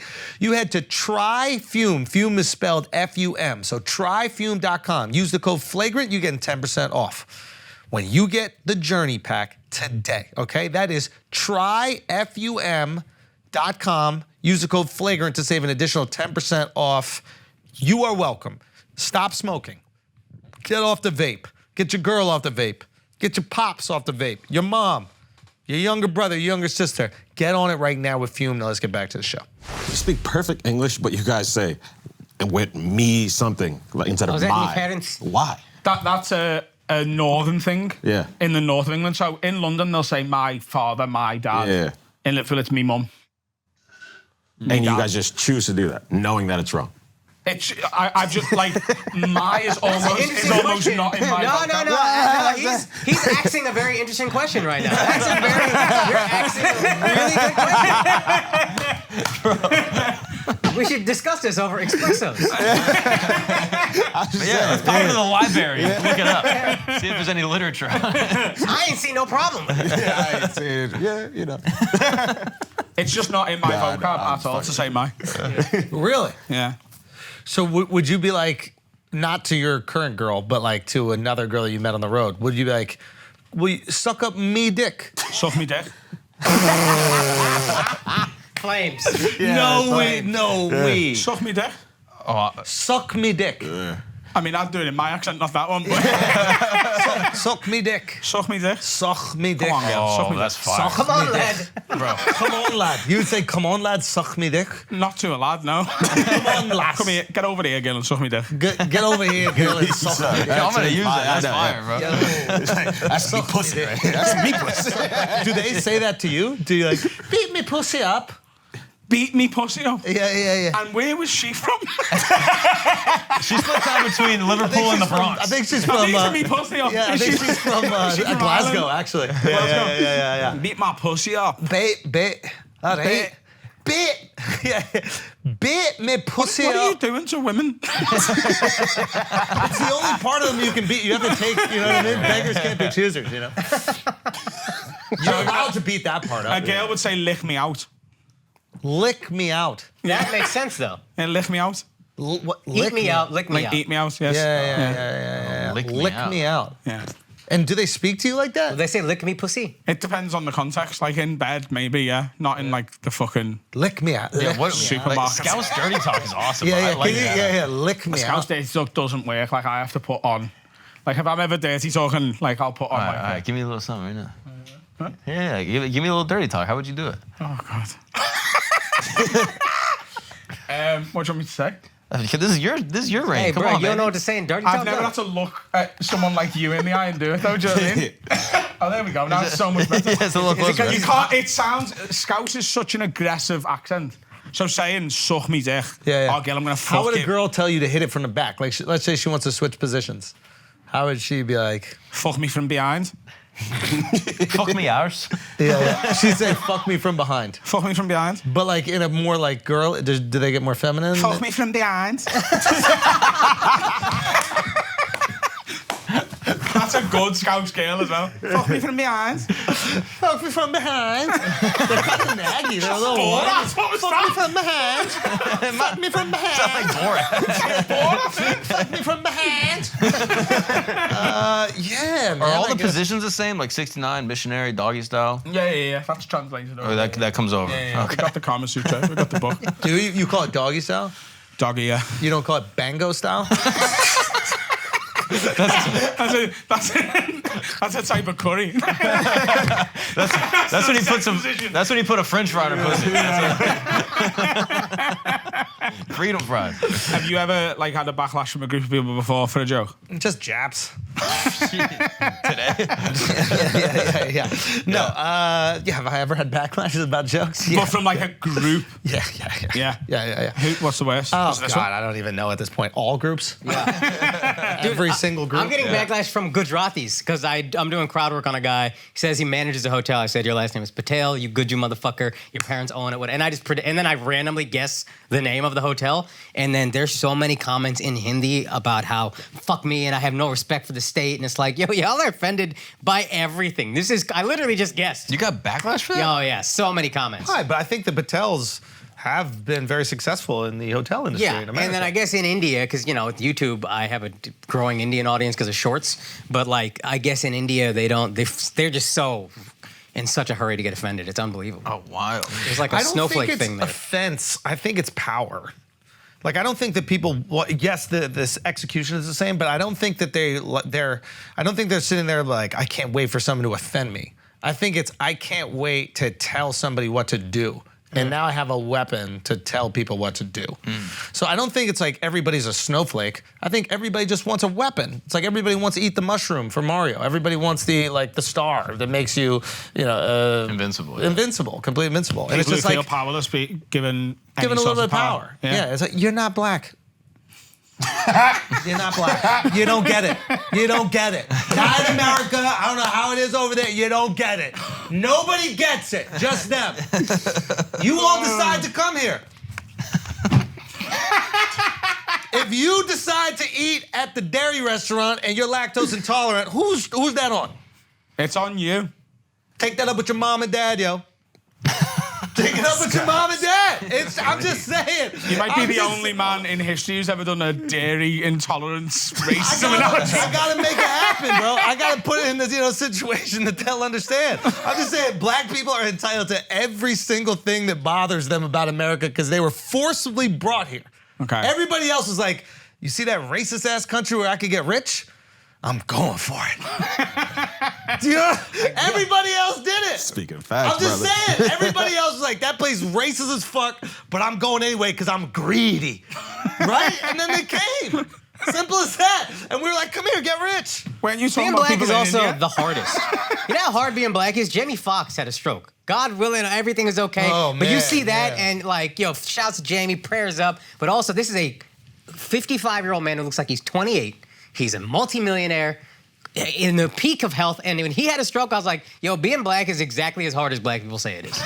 Holy shit, dude. Jamie Foxx at 55. Yeah. Bruh, that shit is hard. Yeah, man. Yeah, shouts out to Jamie, man. Yeah, I don't know prayers up, exactly what's going on, and but I have heard some people say Yeah. it was a stroke. That's some And, speculation, I think. yeah, man. Shouts to Jamie, man. Also, change of topic. Adam's trying to switch teams, by the way. To what? He told us this before, that he's trying to move to Nashville and become a country music star. You love country, that's right. I love country music. Are you religious? My dad loves country. You need to get into religion if you're gonna go live in Why? Nashville. It's big there. Jesus is big. And Jesus Yeah, is big in so the we music too. It's beautiful. Huh? It's beautiful. Jesus is big in the music too. I actually do want to say one thing. And I mean this sincerely. I don't believe white Christians. I only believe Christianity if it's coming out of a black person's face. I mean that. Every white person that I see preaching, I'm like, you fucking liar. You fucking liar. No And soul that's in it, why like, I come on. believe Catholics, because that's how a white person would believe in God. He'd He'd be up there like, fuck this shit. God, I'm not owning people, you own me. All right, fuck. At least I got a nice house to live in. Shit. But when I see white people up there, bro, it is, I think they up to something. Yeah. It So was. if you're gonna go Christian, you gotta go black church. Like Joel Osteen, you see him, he got all the words and everything, but you're like, no, Something's Yeah, off. something's off. no. What's the But other? Creflo Dollar, who I know for a fact is just making money off people, I'm like, Chill out. he got the Lord in him though. You know what I mean? What's the other guy? Not Joel Osteen. He's like an older guy. What's his name? He's a famous pastor? Yeah. People famous pastors. That's such a. He's an old white guy? Yeah. Don't believe it. Billy Graham? He's the original like telenovela. Telenovela. You would believe them. This No, guy. that'd be passion. That guy. Oh, that guy's wild. Robert guy. something? So He I'm looks like the convinced, devil, bro. I'm convinced that if heaven and hell exists, that guy there is the Oh, yeah, devil he- on yeah, earth. yeah. He looks like Or it's just his face. Have you seen The Devil's Advocate? You know the Yeah. fucking face that the woman turns into in the store? That's him. It's fucking that. I'm telling you, it's just white dudes. You don't believe them when it comes to Christianity. They have to be Catholic. Christian white guys, nah. bollocks. But he looks possessed. There's something dark about him. Yeah, he's a fucking weird. Yeah. He's just horrible. I think if I move to Nashville, it's not going to be religion. I can get on board with them singing about him. Yeah. The same way I can get on board with a comedian saying something that I don't believe the comedian. They're just trying to be funny. Yeah. They're just trying to rhyme something with fucking Jesus. Yeah, and it's fire. Christian music is great. Oh, it's fucking, I loved full fucking weekend. Can you tell him the story of your friend that didn't like country music? Stop. We're gonna get him in there. Stop. Don't let me. So Dan, who I host Have a Word with, Yeah, the reason we went to Nashville was Luke Combs was playing a stadium show. legend. And everyone I do the podcast with hates country music, and they rag on me for liking it. That's like a personality type that's Yeah. kind of unfair. It's very hacky. Like how Polish people are stupid. Yeah. It just became cool to not like country. What kind of music? Yeah. Like everything but country. Exactly. It was People so would say that hacky. in America, Oh, but they never listen to God. one country song. By people, I mean me for most of my life. And I listened to country, and I was like, "Holy shit, this is the best music." Because it's fucking for great. people who like country. Because we're like, oh, I'm not like those people, so there's no way I can like this music. But once you hear it, shit, that's interesting. Tennessee whiskey up. So, give me that. That's a good ass point. Yeah. We're trying to we're trying to create distance between the people that listen and ourselves. Yeah. Hey, I'm not like those people right there, but fuck it's that. white people's I I'm am. not racist. It is white people's I'm not racist. It's the new I'm not racist. I have black friends. Yeah. But country music makes you feel comfortable being racist. Like, Yeah. you're just like, fuck yeah. Like, I get it. I get it. Yeah, yeah. Like, somebody's gotta fucking get the crap. KSI was just listening to some fucking. What now? Come on, dude. I just like how simple it is. There's no metaphors in country music. They're just singing Literal. about. Yeah, they're just like, I love me wife. Car, But wife, she's doing me head beer. in, I so love I've me killed tractor. her, but I've got a truck. No, And it's, they never kill. they never The kill. women are the most violent. Female country music is more violent than any gangster rap that exists. Every song is about murdering the cheating husband or keying up his car or doing something incredibly violent. I There's don't a listen big to drop female. off from 1 to 2. I gotta be honest. I started high. But my point is, you cannot listen to female country. Female country is a very dangerous, toxic form of music. I refuse to listen to it. I skip every single time. When I'm listening to my Luke Combs and shit, when I just got that ripping, I'm fine. Female country, no. Draw the line. We took the whole squad out because I was like, I'm taking you to Nashville. We're going to have the week there. We'll end it with the Luke Combs concert. We'll film the whole thing for our Patreon stuff. And that's the plan. And Dan, so one of the days we went to a ranch that's run by a family and they had us there for the day, cook for us, let us use the ranch. And one of the guys who worked at the ranch, and he's also a musician. And Dan is the worst for ragging on me for hating country music. So it's been like a thing for him. And he'd had like 7 shots of moonshine. Like he's fucked. And the guy starts, he goes, right, these next 2 songs are sort of linked. So he goes, the first one's about my sister. He goes, she actually died last year. She was hit by a drunk driver. And Oh, boy. this song is about what she meant to me and who she was and where I think she's gone and how I'm going to see it again. And he sang that and he said, and then this next one is about the vengeance I felt towards the man who hit her. And it's about like loading his gun and going to, he's like, but I won't do it. And that's the song. Like the vengeance he wants to exact but won't do it. And we got it all on camera, including the very last bit where it panned to Dan, who's rotten drunk, sobbing, and goes, I finally get country music. That's all it takes. Oh, it was fucking great. And a couple of them have converted. But then I got a message before, so they flew back to the UK when I flew here. And Carl, who's my best mate and our lead producer, he put, the second they landed, he put, if I ever hear a country song again or a good song in country style, I'm going to blow my own fucking head clean off. So we haven't quite won Carl round. Carl will come around. Yeah. I But mean, it's Nashville's just fucking so good. yes, that's great. Charlemagne calls it White Atlanta. Have you ever been to Atlanta? That's what you said to me. Yeah, it's just amazing. It's a great city, a lot of fun, and country music is just the best. And just the highest standard of women I've ever seen anywhere in the world. Really? Yeah. You prefer it to like a Sweden or like a Denmark or something like that? Yeah. But it's the attire, Where the fuck cowgirl were you boots, Oh yeah. and the hat. And you like heavy tits? Are you a big fucking jug guy? Yeah. You like big fucking He's tits, not lactose huh? intolerant, you know what I'm saying? You know what I'm saying? Let's go, You like the Dolly Partons right there, bro. Oh, it was fucking impossible. And I was sat like at the Luke Combs concert on the aisle, Yeah. and like quite high up. So people just walk. It was just like a conveyor belt of the best asses you've ever seen in your life, and they've all got cowgirl hats on. Yeah. It's fucking torture. What is a good ass for an English white guy? Hourglass, innit? Oh, so you like In- it when in it and comes back out. but In and back out. But do you like it when it comes also out Oh, like yeah, that? yeah. Okay. Oh, yeah. Just Yeah, making yeah. sure. Yeah. Wow, you saw a lot of that in Nashville? Yeah. Oh, the white girl's got cake in Nashville. Bring man. up that girl, the singer. This Oh, one that crazy country singer? viral. Yeah, hold on, let me Holy find it. shit! What's her name? Theo had her on. Theo had her on. That's right. No, you had to check in. Killer. Look at that. Look at this thing about to pop open. Hold on. Hold on, I gotta get the full video, but I mean, But he is compared it to England, so I Oh, I've guess. seen this, yeah. I've seen this. Oh, I've seen this. I mean, Yeah, I she can got probably a pull it up BBL, quicker than you bro. can. she had. Oh, She my got. phone. BBL. I mean, it's retarded, and that's not even a good angle. Like, it gets No. even crazier. And she's wearing camouflage. Imagine that shit wasn't, you know what I mean? Like, that she wasn't trying to blend in with that thing. Do we have that video, Mark? Yeah, I'll pull it up. I'll pull it up. Okay, so any thoughts about moving to the States potentially? I would love to. The stuff I'd have to bring the podcast team with us. Of course. Our podcast is so important to us and so big. Like, Yeah. just like I earn more money from the podcast now than from stand-up, which I never thought was ever going to be possible. That'll probably change with this tour. The tour I've just announced it's the tour you always sort of aimed for. Yeah. Like, the venue I did with you in London, Yeah. we're doing 5 shows there. Amazing. We're doing 2 shows in Liverpool in like a 2,500 seats. There's Wow.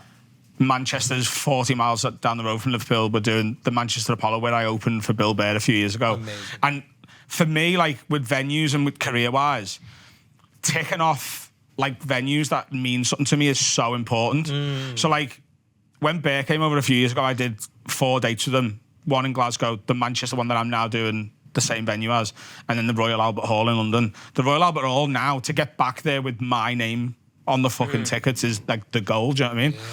Yeah. But like the podcast is sort of greater than the sum of its parts at the same time. Like I'm doing 2 shows in Liverpool in a really big theatre, but then we did a live podcast show in December in the arena. It's 8,000 people. Insane. Wow. Completely sold out. Insane. Wow. Completely unlisted bill apart from like us. Crazy. We're bringing our friends on, and we booked like So cool, a man. 90s pop band who like everyone knew. They closed the show out. Yeah. Just Yeah, brought them out for no fucking reason. Great. It was just a fucking party. And yeah, I'd love to move here. Like there was moments in Nashville when we were sat around going, we could just move this to Nashville. Yeah. Just go home and talk. Because Carl, our main producer, he's been with his missus for like 12 years. So they're And ready to break up, or they're nearly done. So Dan's married. If they could convince their 2 partners, let's just go and give it a go for a year. Yeah. I don't think it's beyond the realms of possibility that we'd do it. if you do it, go to Austin, not Nashville. Yeah, I do. You'll wanna go get the down same kind of country, feel, but you'll have way more opportunities to do stand-up. There's just not Yeah. enough stand-up in Nashville right now. There's a great club, Zanies. there. We went down. Yeah. So on the Thursday night, we took pretty much Thursday off from filming because we were filming like 12 hours a day for a week. Yeah. Because with our podcast, we do 1 public episode every week, 1 episode on Patreon. But then every month we give them a Patreon special. And it's us doing something that isn't just the podcast. Right. So like we went to Amsterdam for 3 days in January, filmed for 3 days, cut it down to an hour and a half. That's the special. Oh, wow. Nashville's probably going to be a 3-parter because we did so much stuff. Yeah. But that's what, like, the reason our Patreon is so big, so we're like, I think 13th in the world now. Wow. But we've got 21,000 Patreons. We've only got 60K subscribers. Wow. On your pod. Oh, wow. So you just have converted like this large percentage of your it's like followers. a third of them sign up. Amazing. Which is just compared. I always like very bullishly call us the pound for pound #1 podcast. Because Great. like per viewer, we make the most money. Yeah. I mean, it just shows the power of like, building community and you're Great. doing what you can. And like we can put anything on. We can go, we're going to try something fucking stupid. Do you want to come to this? Yeah. And the tickets Nice just support. go. Like last year after I broke up with her, we did. Yeah. Did you ever have the TV show Blind Date? Where there's like a wall with like 3. We just did that. Yeah. We just did Blind Date in front of 1,000 people. Just. We're gonna Is that do how you met your current girl? No. No. But the girl I chose that night and like we were supposed to go on a date. Is now in a very serious relationship with Jamie. Get out of here. Did you guys hook up a little? Did nothing? No. And one night Jamie was in a pub in Liverpool and he texted me and he goes, Lauren, who you met at Blind Date, did anything ever happen? And are you like pursuing anything? Because she's here and I feel like and I was like, no, all good. And he's like, nice one. Look out for the boys. She's fucking great. She's lovely. But they're together now. All right, guys, let's take a break for a second. Listen, okay? You know what you're doing this week. Let's be honest. You know what you're doing. It ain't paying them back taxes, okay? You sticking that bong on the kitchen table, you filling it up, and you taking rips, okay? And if you're smart, you're doing it with the freeze pipe. Simple as that. Look at this. Look how beautiful that piece is. Look how beautiful that piece is. You smoke a few rips from that right there with the girl that you love, you're gonna be hearing that lasagna sound later. What sound is it? You're gonna be hearing lasagna later. It looks like someone's taking some lasagna out the lasagna platter and then put it on a plate. That's what it's gonna sound like. That's what you're gonna have to tell your kids. Like, Mom, Dad, what's going on there? Oh, we're just moving lasagna from the platter to the plate. That's it. Well, we didn't even have lasagna tonight. You didn't. Daddy is. I almost hit this shit like a trombone, bro.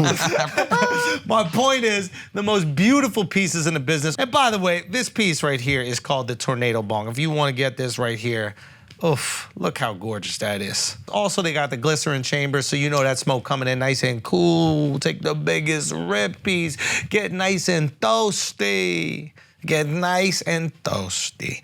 this is the week to do it, okay? The freeze pipe has got your back. Now, Freeze Pipe's biggest sale of the year to celebrate 420 is going on, okay? It's the Cannabis Christmas, so you can save up to $40 off select pipes, bubblers, bongs, and more. Just visit thefreezepipe.com and find your new favorite piece. See something you like that's not on sale? Use the code FLAGRANT and you're gonna save 15% off your entire order, okay? That's thefreezepipe.com and enjoy their biggest sale of the year. The sale ends April 20th, so get on it immediately. Now let's get back to the show. All right, guys, we gotta take a break for a second because Purple Rose Supply has created the most brilliant rolling device whose name I am terrified to say, okay? They did everything perfect with this product except the name. But look at this. You just put your tobacco right here, like that. Close it, lock it, pack it. Perfect cylinder that you can drop right in your papers, okay? Definitely do it with tobacco. I don't know if there's anything else, but that's one thing you can definitely do. They call this thing a combination between cannabis and cigar. And I'll let you guys figure that out, okay? It's cannabis and cigar.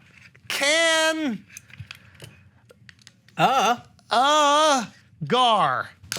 There we go. That's how I'm gonna say it. Anyway, Purple Rose Supply has put together this beautiful piece so that you can be rolling the best roll-ups in your life. Remember, size doesn't matter because Gar comes in 4 different sizes to make sure all your smoking needs are set. They got mini, personal, small, and large. You'll get more out of a gram in a can, Gar, than with your old regular rolls. It's perfect. It's perfect. I'm a Nagar that doesn't know how to roll. You're a hit. You gotta say it. I can't say it. What are you, Alex? Son, I'm a Nagar that doesn't know how to roll, son. Listen. You'll get more out of your gram in a can, Gar, than with your old regular rolls since it burns way longer. Stop wasting good product and fully enjoy each gram. So go to purplerosesupply.com/flagrant and use the promo code FLAGRANT to get 15% off your order of a can, Gar. Let's get back to the show. Also, guys, Bum Ass Cities tour about to kick off right now. First, not a bum ass city, but I'm coming to Comedy Works in Denver this weekend. Saturday early show is sold out, so hurry up and buy the tickets before the rest sell out as well. Also, May 3rd, East Providence, Rhode Island. I think tickets are almost sold out for that show. May 10th and May 11th, I'm coming to Missouri, St. Louis, and Kansas City. I'm gonna be honest, tickets not even close to sold out. So last time I was in St. Louis, y'all almost killed me. If y'all don't sell this bitch out, I'm never coming back. Fuck y'all. Who cares? Get your tickets for that at akashsing.com. And before I go, I got my own shoe. Look at that. I don't have as flexible a hip as Andrew, but this company called Novella reached out to me during the pandemic. They said, we have been watching your comedy. We love it. We would like to make a shoe with details from your life. So it's got a bunch of details from, it's got a lantern on it for the Village Lantern where Andrew and I came up as comedians. The inside is the flagrant pink, flagrant flamingo pink. It's a really cool shoe. You can get that at Novella, Novella 2020.com. It's called The Lion. So get your tickets for the Big Desi Energy Tour at akashsing.com and then cop some shoes at Novella2020.com. Now let's get back to the show. Okay, let's do some feelings, no facts, my boy. All right, Hakimi's wife filed for divorce. She goes to get half his money. Turns out it's filed under his mom's Fantastic. name. Yeah. Fantastic. So there's this guy who plays for, was it Real Madrid and then PSG. Morocco? PSG. Or PSG. And he grew up in Spain. I think so, yeah. Yeah. And we obviously went to Morocco and, we're like all into it. That's where I first kind of really heard about this dude. And just an amazing story. I don't know if this is real, but it's going viral everywhere.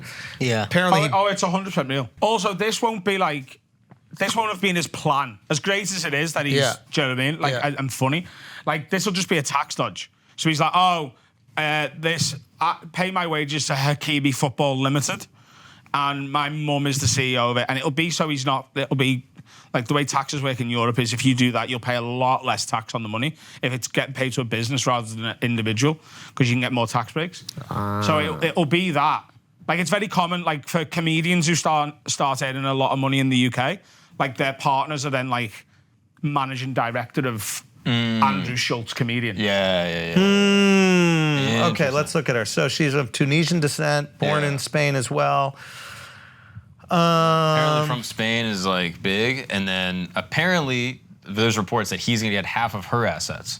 Yeah, because she's got money. Yeah, her assets are in her name. You never once thought about where the money's coming from? Yeah. You never once were like, hey, whose name is this? Oh, you don't have anything in your name? Yeah. In years of marriage, it never came up. It was never mentioned. But like, it's so easily explained. Like, if she goes, where's this money coming from? He goes, oh, it's coming from this shell company, so we don't have to pay taxes. Yeah, it's in Monaco. And she doesn't know. She doesn't fucking understand what it is. She doesn't give a fuck, does she? Yeah. Also, this how you know that everybody's acting like she's some gold digger. Like, this how you know she was pure. She never asked where the money was going. Yeah. She actually loved him, had kids with him. Like, this isn't some gold digger. She put 2 kids out here, and he's gonna take half of her shit? That's some scumbag shit, if you ask me. Is it a big, like, bad breakup? Like, why is the news of the whole money I think there's thing? some infidelity going on. I assume it's infidelity just because he's a soccer player, and that's apparently just what it is. Like, even more so than the NBA. You probably can't, like, you probably have to say the word allegedly, but there's rumours and proceedings, I believe, that the infidelity was not consensual as well. Whoa. Oh, that was an allegation. There's allegations. And apparently what you said is that's what, like, it was too far. Which is allegations, which I don't know. It's kind of convenient timing. Yeah. Oh, okay. Allegedly, she's like, not only have you cheated on me, you've raped someone. And gotcha. No. That's the allegation. That's wow, not they've confirmed. kept that in the tuck. Yeah, Yo, they that's could 'cause I protect didn't hear soccer that. players well out there, bro. Yeah, we just It's hearing about the crazy. money situation. I ain't heard nothing about that. I heard nothing about that. Is it? Why is everybody on the take or something like that? Like, why are we not getting that information? Because is that something everybody knows out there in Europe? Yeah, like I knew that before I knew the divorce thing. But like I could list you a load of footballers there's rumours about and allegations. Like Cristiano Ronaldo can't play in the States. There's a reason he went to Saudi Arabia. I won't say what that reason is. Oh, wow. We all know that. Oh, I didn't realize it was due to the allegations. But I thought they dropped that case. They dropped the case because he paid her. But there's transcripts of him going. There's a transcript of Ronaldo, you could find it in 5 seconds, where he's like, she repeatedly asked me to stop, and I carried on. Yeah. Holy shit. Yeah. Like, he's confessed it, but he was like, here's the money. But then she came back and asked for more money, and it was like, no. Kobe doesn't have one as crazy as that, but Kobe got a wild one. Kobe got one where he basically is like, I understand why she thought it was rape. Like, Kobe got a wild one, too. So, I know, it sounds crazy. I know, but it's Kobe like... also went through the trial, and then, so the public opinion, it's easier to digest it because it's like, well, he was found not guilty. So he's not guilty. You see what I'm saying? This is, I said she asked me to stop, and then I just paid her off, and everybody's overlooking that. He's saying there's a she asked me to stop. There's a player who plays for Arsenal, and so it's sort of common knowledge that there's stuff going on with him, but he's just being allowed to continue to play because he hasn't been charged with anything. Yeah. So his name's Thomas Partey. He also plays for Ghana. But like, when he scores for Arsenal, and all the Arsenal fans are like, fucking get him, Partey. If you look at any quote tweet of it, are you really celebrating this man? Whoa. There was one guy that had allegations, got dropped from every team, and then the allegations were false or something, and then didn't get re-signed. Do you remember this? I forget who this was. This was like something recent, English guy. Mason Greenwood? I think so, yeah. No, so that wasn't false. So Mason Greenwood, there's audio footage that his now pregnant partner, it was like leaked, and she was like, oh, I didn't put that out there. But because he was abusing her. Like, she's got bruises and bleeding nose. And like, she's audio recorded it to have as evidence. And she's like, Mason, stop. And he's like, I want to have sex with you. She's like, well, I don't want him. And he's like, I don't give a fuck what you want. Jeez. So my God. So he was dropped he plays for Manchester United, and he's still listed as their thing because it was going to court. A witness dropped out. She didn't want to press charges anymore because apparently she's pregnant with this child. Whoa. And she was like, look, yeah, it's a really horrible toxic relationship, but I want to be back with you. So he's now not going to prison because there's no charges to be followed up on. Oh, I didn't realize that. But there's audio that you, again, could find in 30 seconds on the internet of him doing that stuff. But she's like, I love him, I want to. So then what do you do?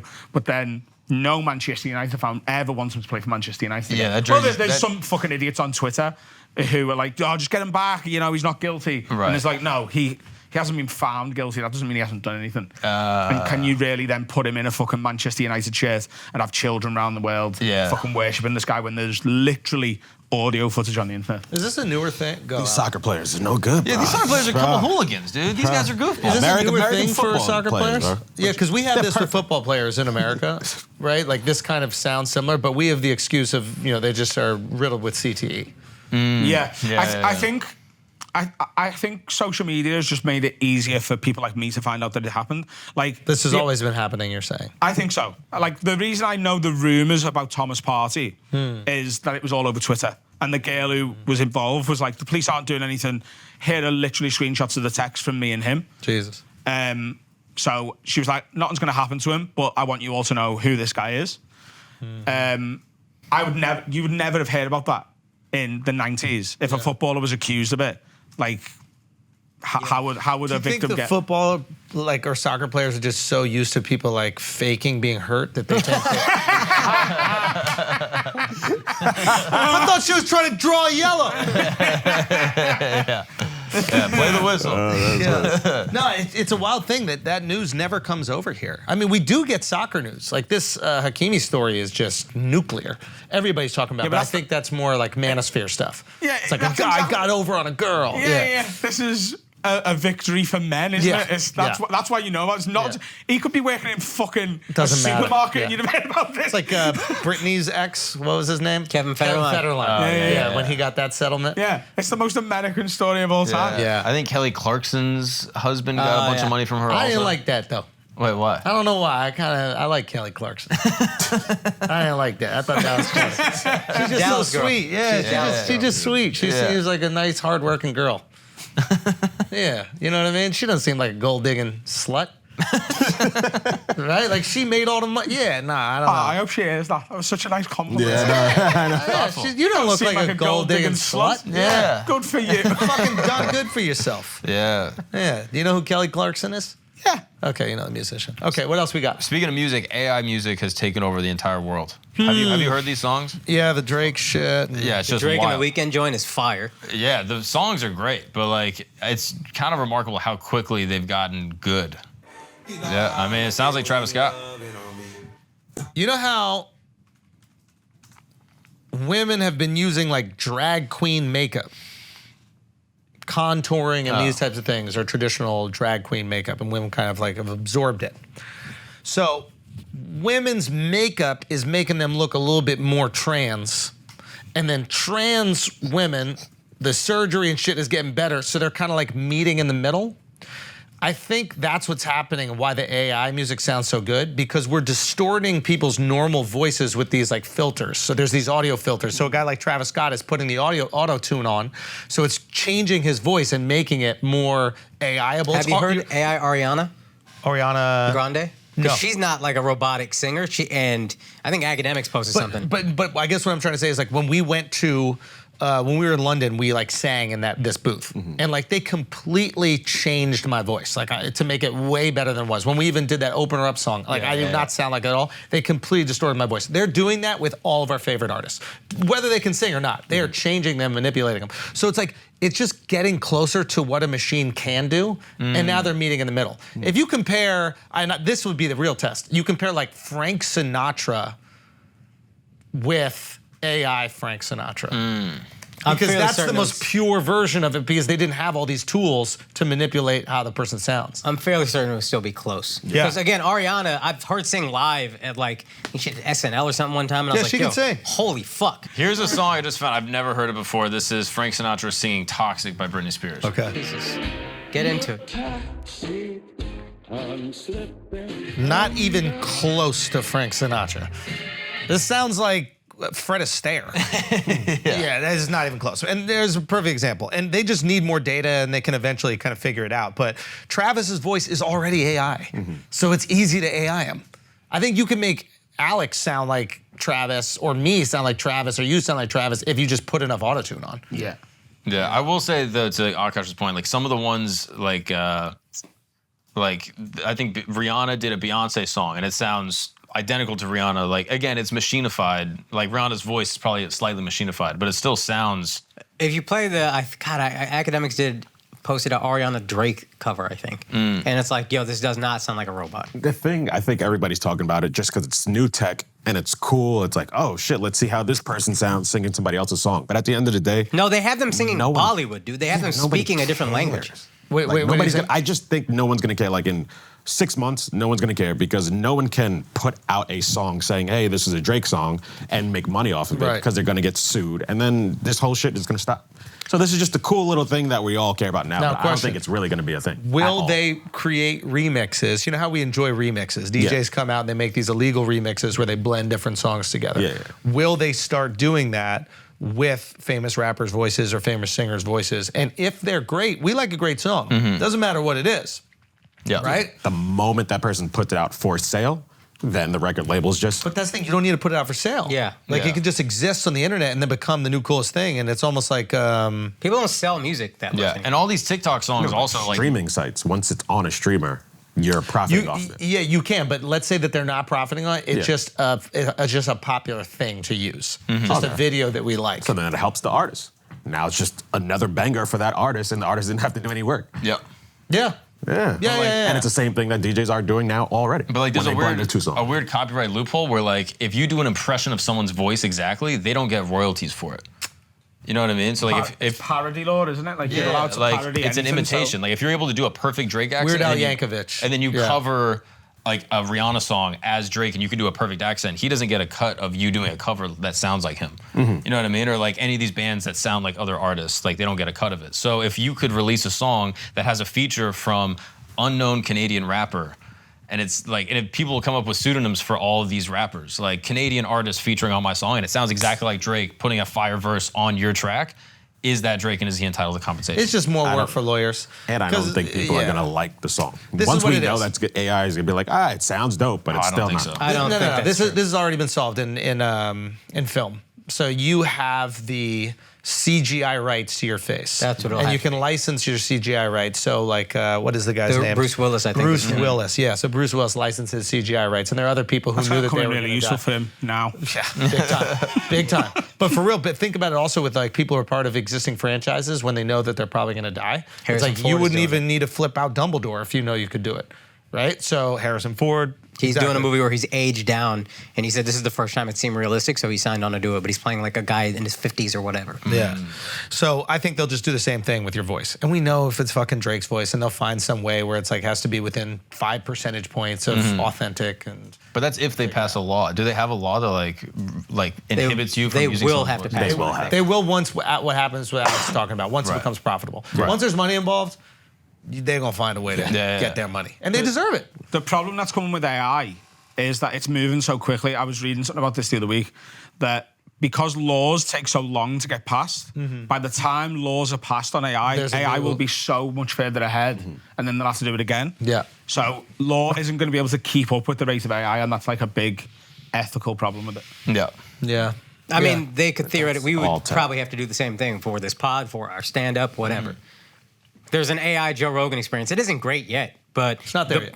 But the point is, and they say this at the beginning, this is to show how AI will improve. It's just going to get better and better. But episode 1 wasn't great. By episode 1,000, 3 years from now, Yeah. that shit could be crazy. Exactly. I think they're quite a way off on jokes, and the reason I think that is, so a friend of mine is called Rebecca. She put into ChatGPT and said, write me a joke in the style of Adam Rowe. Yeah. Now, they know when you're a comedian and when you're not, because she also put, write me a joke in the style of Rebecca, and then her surname, and it said, I apologise, I'm not aware of a comedian named Rebecca, so it knows who is and who isn't. But for me, and you've got to understand how offensive this was, because this is a robot that has took every bit of information I've ever put on the internet, and this is the perfect amalgamation it's come up with. It's like, this is something he would say. I told my girlfriend I wanted to spice up our relationship, so she bought me a paprika shaker. I said I meant role play, and now every time we have sex, she dresses up as a chicken tikka masala. That is the internet putting my entire body of work into 2 sentences. And you're reading about this thing. It's like the smartest brain ever. It is the perfect brain. It is a genius machine. And you're like, it's what? like this is what he'd say. They chose the right setup, though. Because that was the joke that I saw from you that I was like, yeah, you should definitely open when I was in London. It was just the other way strap-on around. joke. Yeah, the strap-on joke. But it was so funny. But yeah, they had me on the setup. But then fucking those Pacos, man, with their curries, man, they always get in the way. All right, what else we got, Mike? Okay, so TikTok is officially banned in Montana. Do you want to talk about that? Apparently, you just can't download it like a new. Like, you can't get it from the App Store, but if you have it, you can still use it. Oh, so in the whole state of Montana. Yeah, and then I think they are charging platforms that keep having it available to download $10,000 a day. Yeah. So, like, if Apple still has it on the App Store in Montana, $10,000 a day, fine. Oh, wow. If I'm not mistaken. Yeah. But they said there's no real way to enforce it other than making the app stores remove it off of the platform for a fee per day. What I think is we're afraid that there's another country that is winning the culture war. So it's not about extracting our data. It's the fact that none of our apps can fuck with it, and we don't like that, which is pussy. Make the better app. You also brought up, I think it was you, brought up like you could put like propaganda on there from that country. And I think you said this with the Monk story, or maybe Mark said this. It's just suddenly all over TikTok to the point that maybe China put it there. So we would be like, yo, like your joke, hey, Tibet, maybe we should look into Tibet. Yeah. Maybe they're not victims. Yeah. Maybe these guys are crazy. Yeah.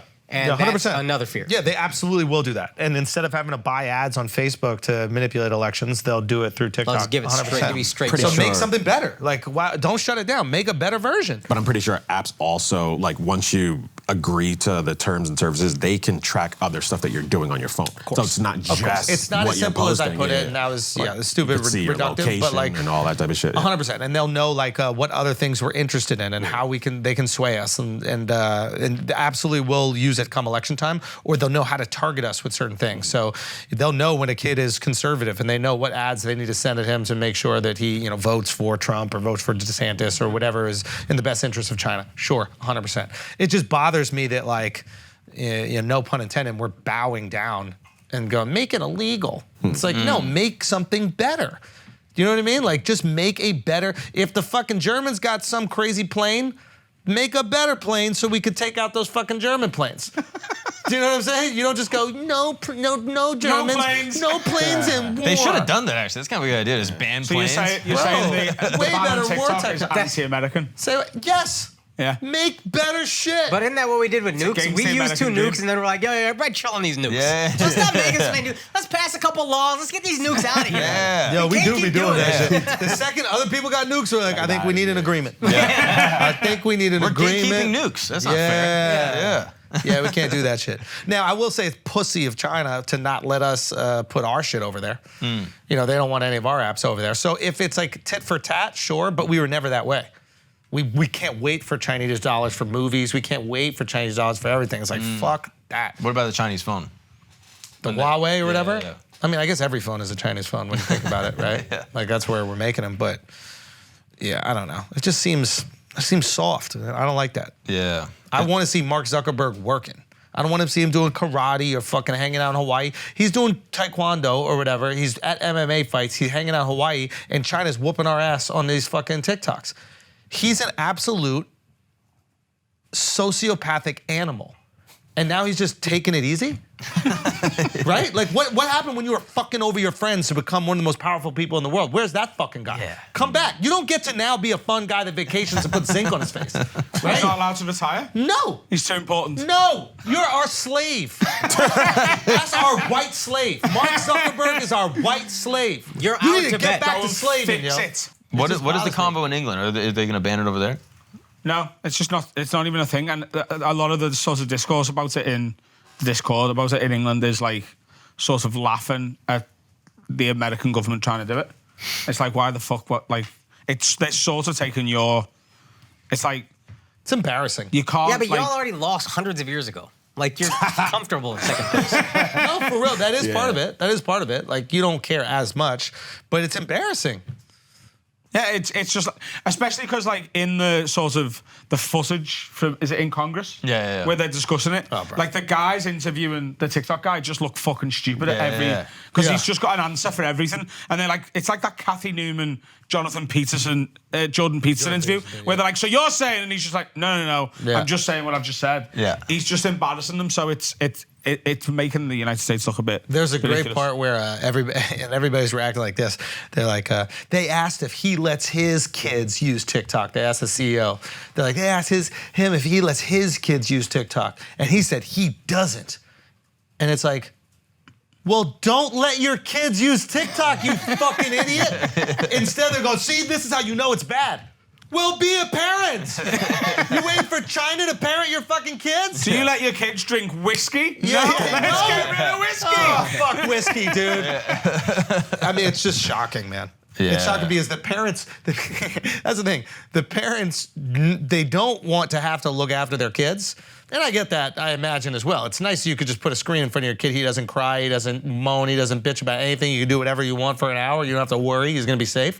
I get that. That's got to be nice. He's gonna be the best parent, bro. For an hour, bro. For an hour. 1 That hour. didn't exist back in the day, right? It's like they played blocks, they got bored, and you had to be like, I get it, that's fucking boring. Yeah, You know yeah. what I mean? Like, you empathize with the kid, Yeah. but now it's, That's what child labor was about. It was just like, go do something. give him You know something what to I mean? do. Oh, now you bitching? In the shop. Yeah. In the shop. Kids want to work. That's what Minecraft is, really. It's just like building stuff all day. You know what I Yeah, mean? maybe the sweatshop thing isn't that crazy. Yeah, they want to be out there in the field. What else would they be doing? Yeah, nothing. On the internet. Commenting on our videos. I got bored with stuff like that, really. I started working when I was like 12, Yeah. like just selling things. Yeah. So I'd like burn like pirate DVDs and sell them. I had a paper round. And I would sell fake DVDs and fake CDs Fire. to the customers on the paper round. Fire. We'd never had like a tuck shop. Like you couldn't buy sweets or crisps at school. So I'd just sell them on the yard. I'd take like bags of crisps and chocolate and drinks and Hustle. yeah. Bro, you were OG Netflix, dude. Oh, You yeah. were the first Netflix. Like I would do any like latest film release, I'd get you that. I could like if there was an album that come out, I could get you that. And I used to do a thing where it was like if you just want to pick 10 songs, I'll just put them on a CD for you. Oh. I had like 2 big neighbourhoods worth of papers. The paper round paid like £14 a week. It was just nothing. But like I was making like Oh, so you use that to get into people's homes so you could sell them all the other shit. Genius. Here's your paper, and do you want to order some sweets, you want some any? CDs. Yeah. Wow. Fucking genius. Damn, bro. Does it stop? Why did I start? Yeah. Because I became 18 and you can't. So you're 18. I think I was like 16. Yeah. Like 12 to 16. And then when I left school, like I got a job straight away. I worked in McDonald's for 2 years and then I worked in bars when I started stand up. Oh, wow. Wait, you went from having your own business hustling to working at McDonald's. Yeah, people don't want like an adult knocking on their door asking them to sell DVDs. That had to be a things. step down in income, though. A little bit. But I've always just been like, I will work every hour I can stay awake so that I can earn as much money and then just enjoy it. Mm-hmm. I treated stand-up the same. It was like, I did 10 years of, before Have a Word took off, the greatest thing Have a Word has done for me as a comic is given me the freedom to not do gigs I don't want to do. Yeah. So like, I don't have to drive 3 hours for a few £100s.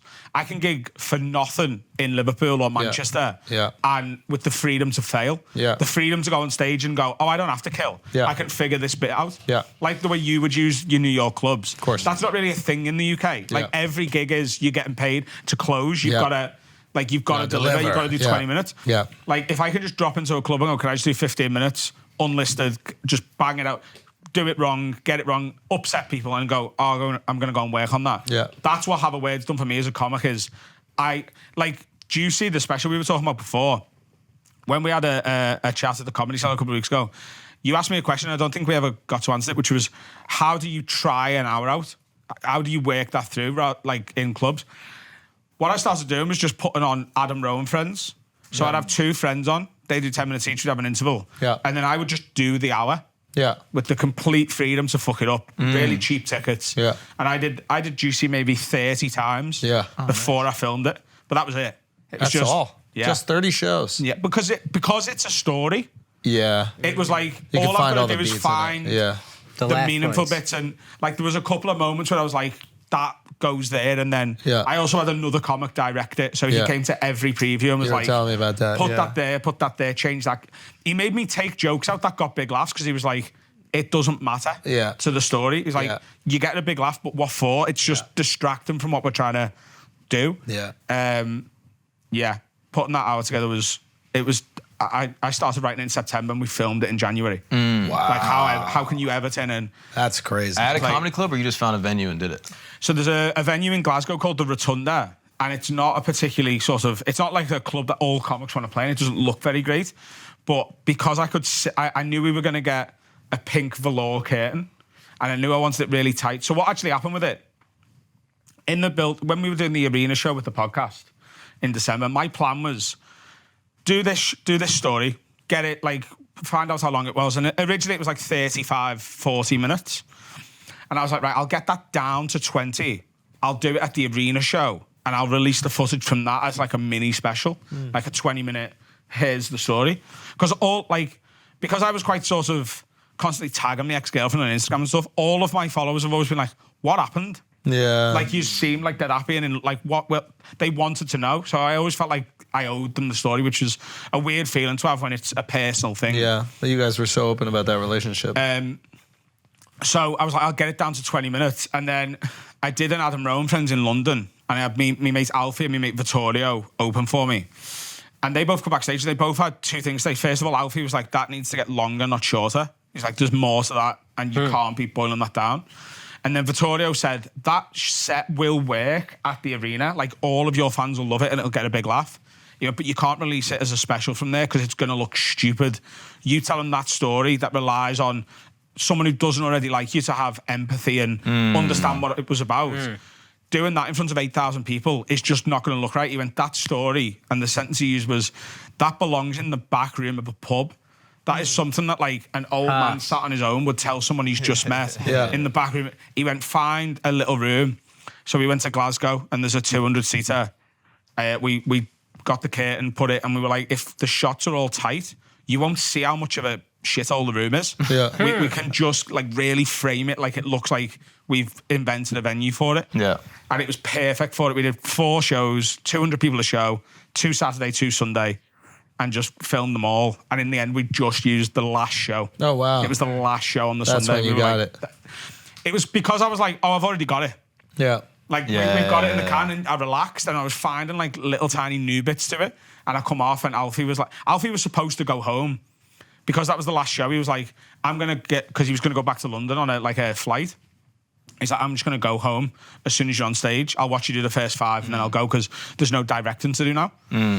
And towards the end, I could see at the back of the room, like, Alfie's silhouette. And I was like, what the fuck's he still doing here? And I come off and I was like, what are you still doing here? He went, I knew. That 8 was minutes the one. into that, that was the one. He was like, because he was doing the edit, he was like, I wasn't leaving. Yeah. He's like, I wanted to make sure you nailed every bit of it. Yeah. Because in the penultimate show, I'd come off and he'd gone, you've got it now.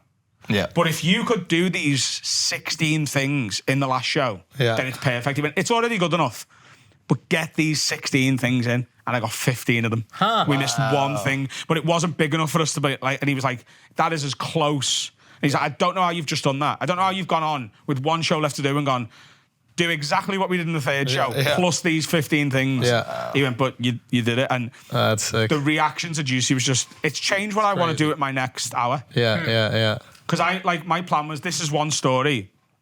So I've dropped 2 specials this year. The other one, Imperious, was my last tour show. Yeah. And that's just an hour of stand-up. That's just a tour. Yeah. Punchline, concept comedy. Here's the idea. Here's the jokes that make that point of view okay. I was like, I don't want to be the type of comic who does like something like Juicy all the time. Yeah.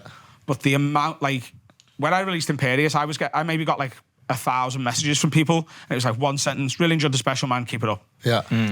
I've had, it must be 10,000 messages.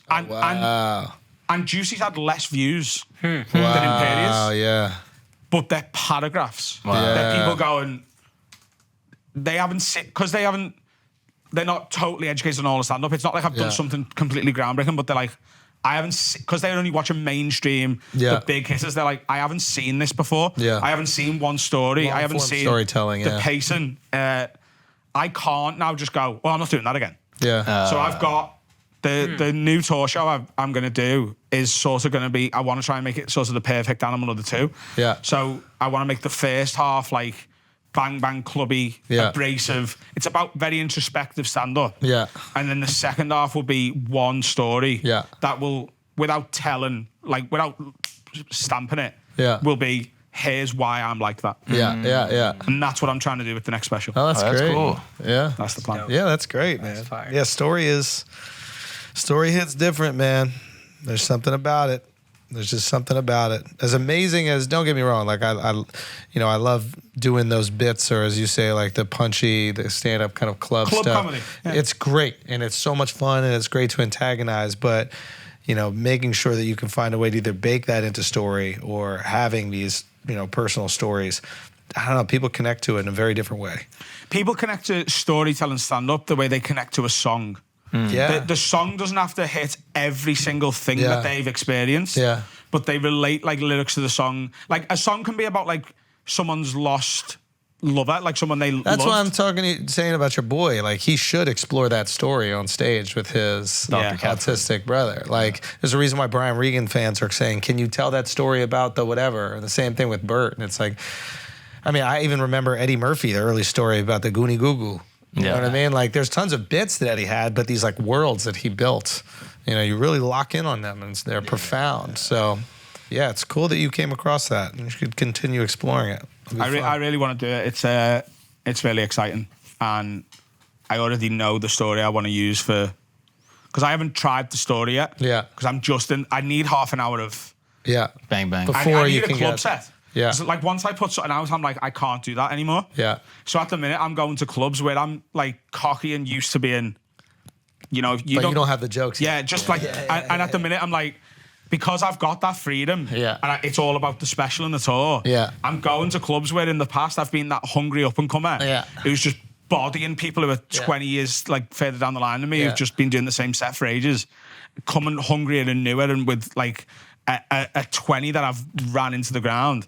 I've got none of it. Yeah. And I'm going on with like trying to find new bits on bills where people are killing. Yeah, it's and hard. it doesn't half make you work hard fast because you're like, I'm not the worst act on the bill, but I'm not the best tonight, and that fucking bothers me. Yeah, should. Yeah. This is the hardest part, starting from zero. It's the best part though.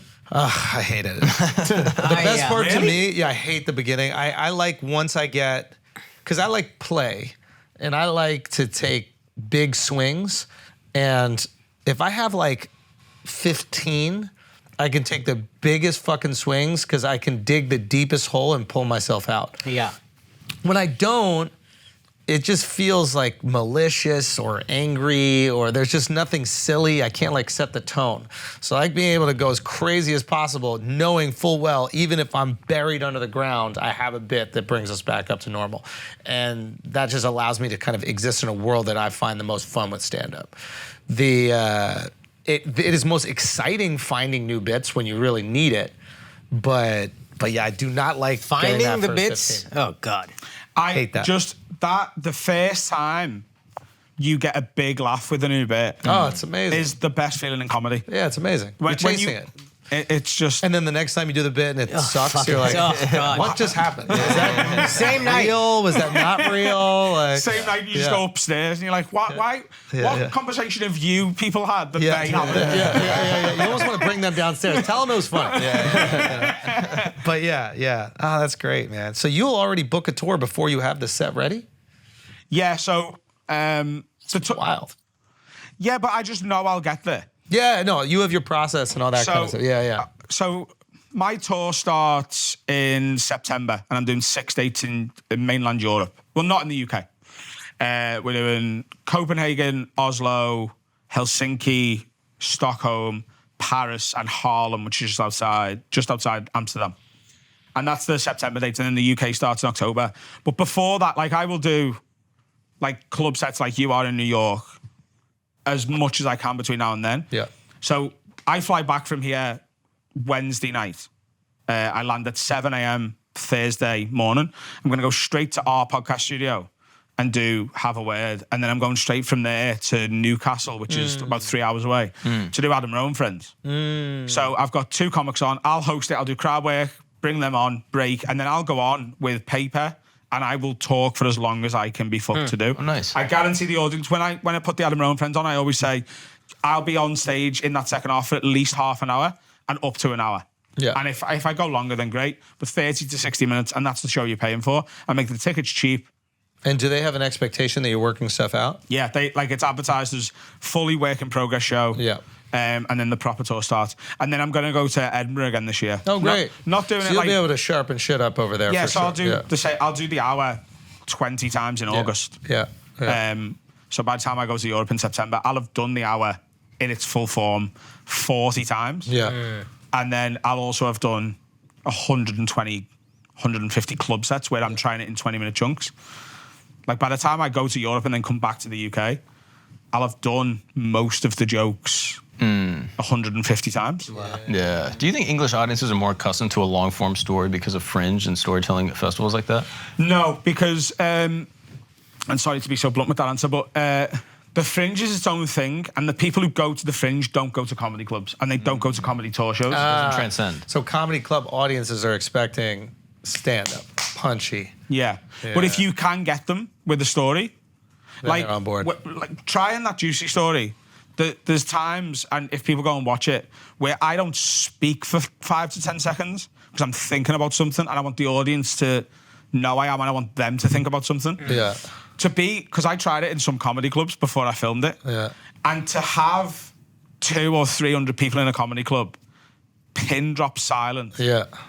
and changing what they've seen from stand-up before, where it's not just, you're still laughing at that one, here's the next one, was so cool. But you've got to win a lot of trust to get them there. If you do like a Fringe show in a comedy club, or like try and do half of your Fringe show close in a comedy club, if they don't know who you are, they're like, no. Who gives a fuck? Like, why do I give a fuck about your story? Tell me some fucking jokes, make me laugh, and then I'll trust you. Yeah. You've got to fucking hit them over the head first. Yeah. Like, most comedy clubs are in cities, and most cities in the UK are full of working class people.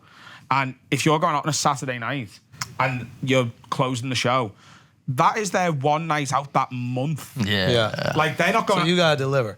I think there's a way to blend them, though, and I think that there has been comedians that have done it, very well, which is like telling that story and making it hilarious on the way. So using that traditional kind of punchy stand-up in those moments while still telling like serious and thoughtful things. I mean, Chappelle's done that brilliantly, and so I'm excited for you, man. I'm really excited for you, dude.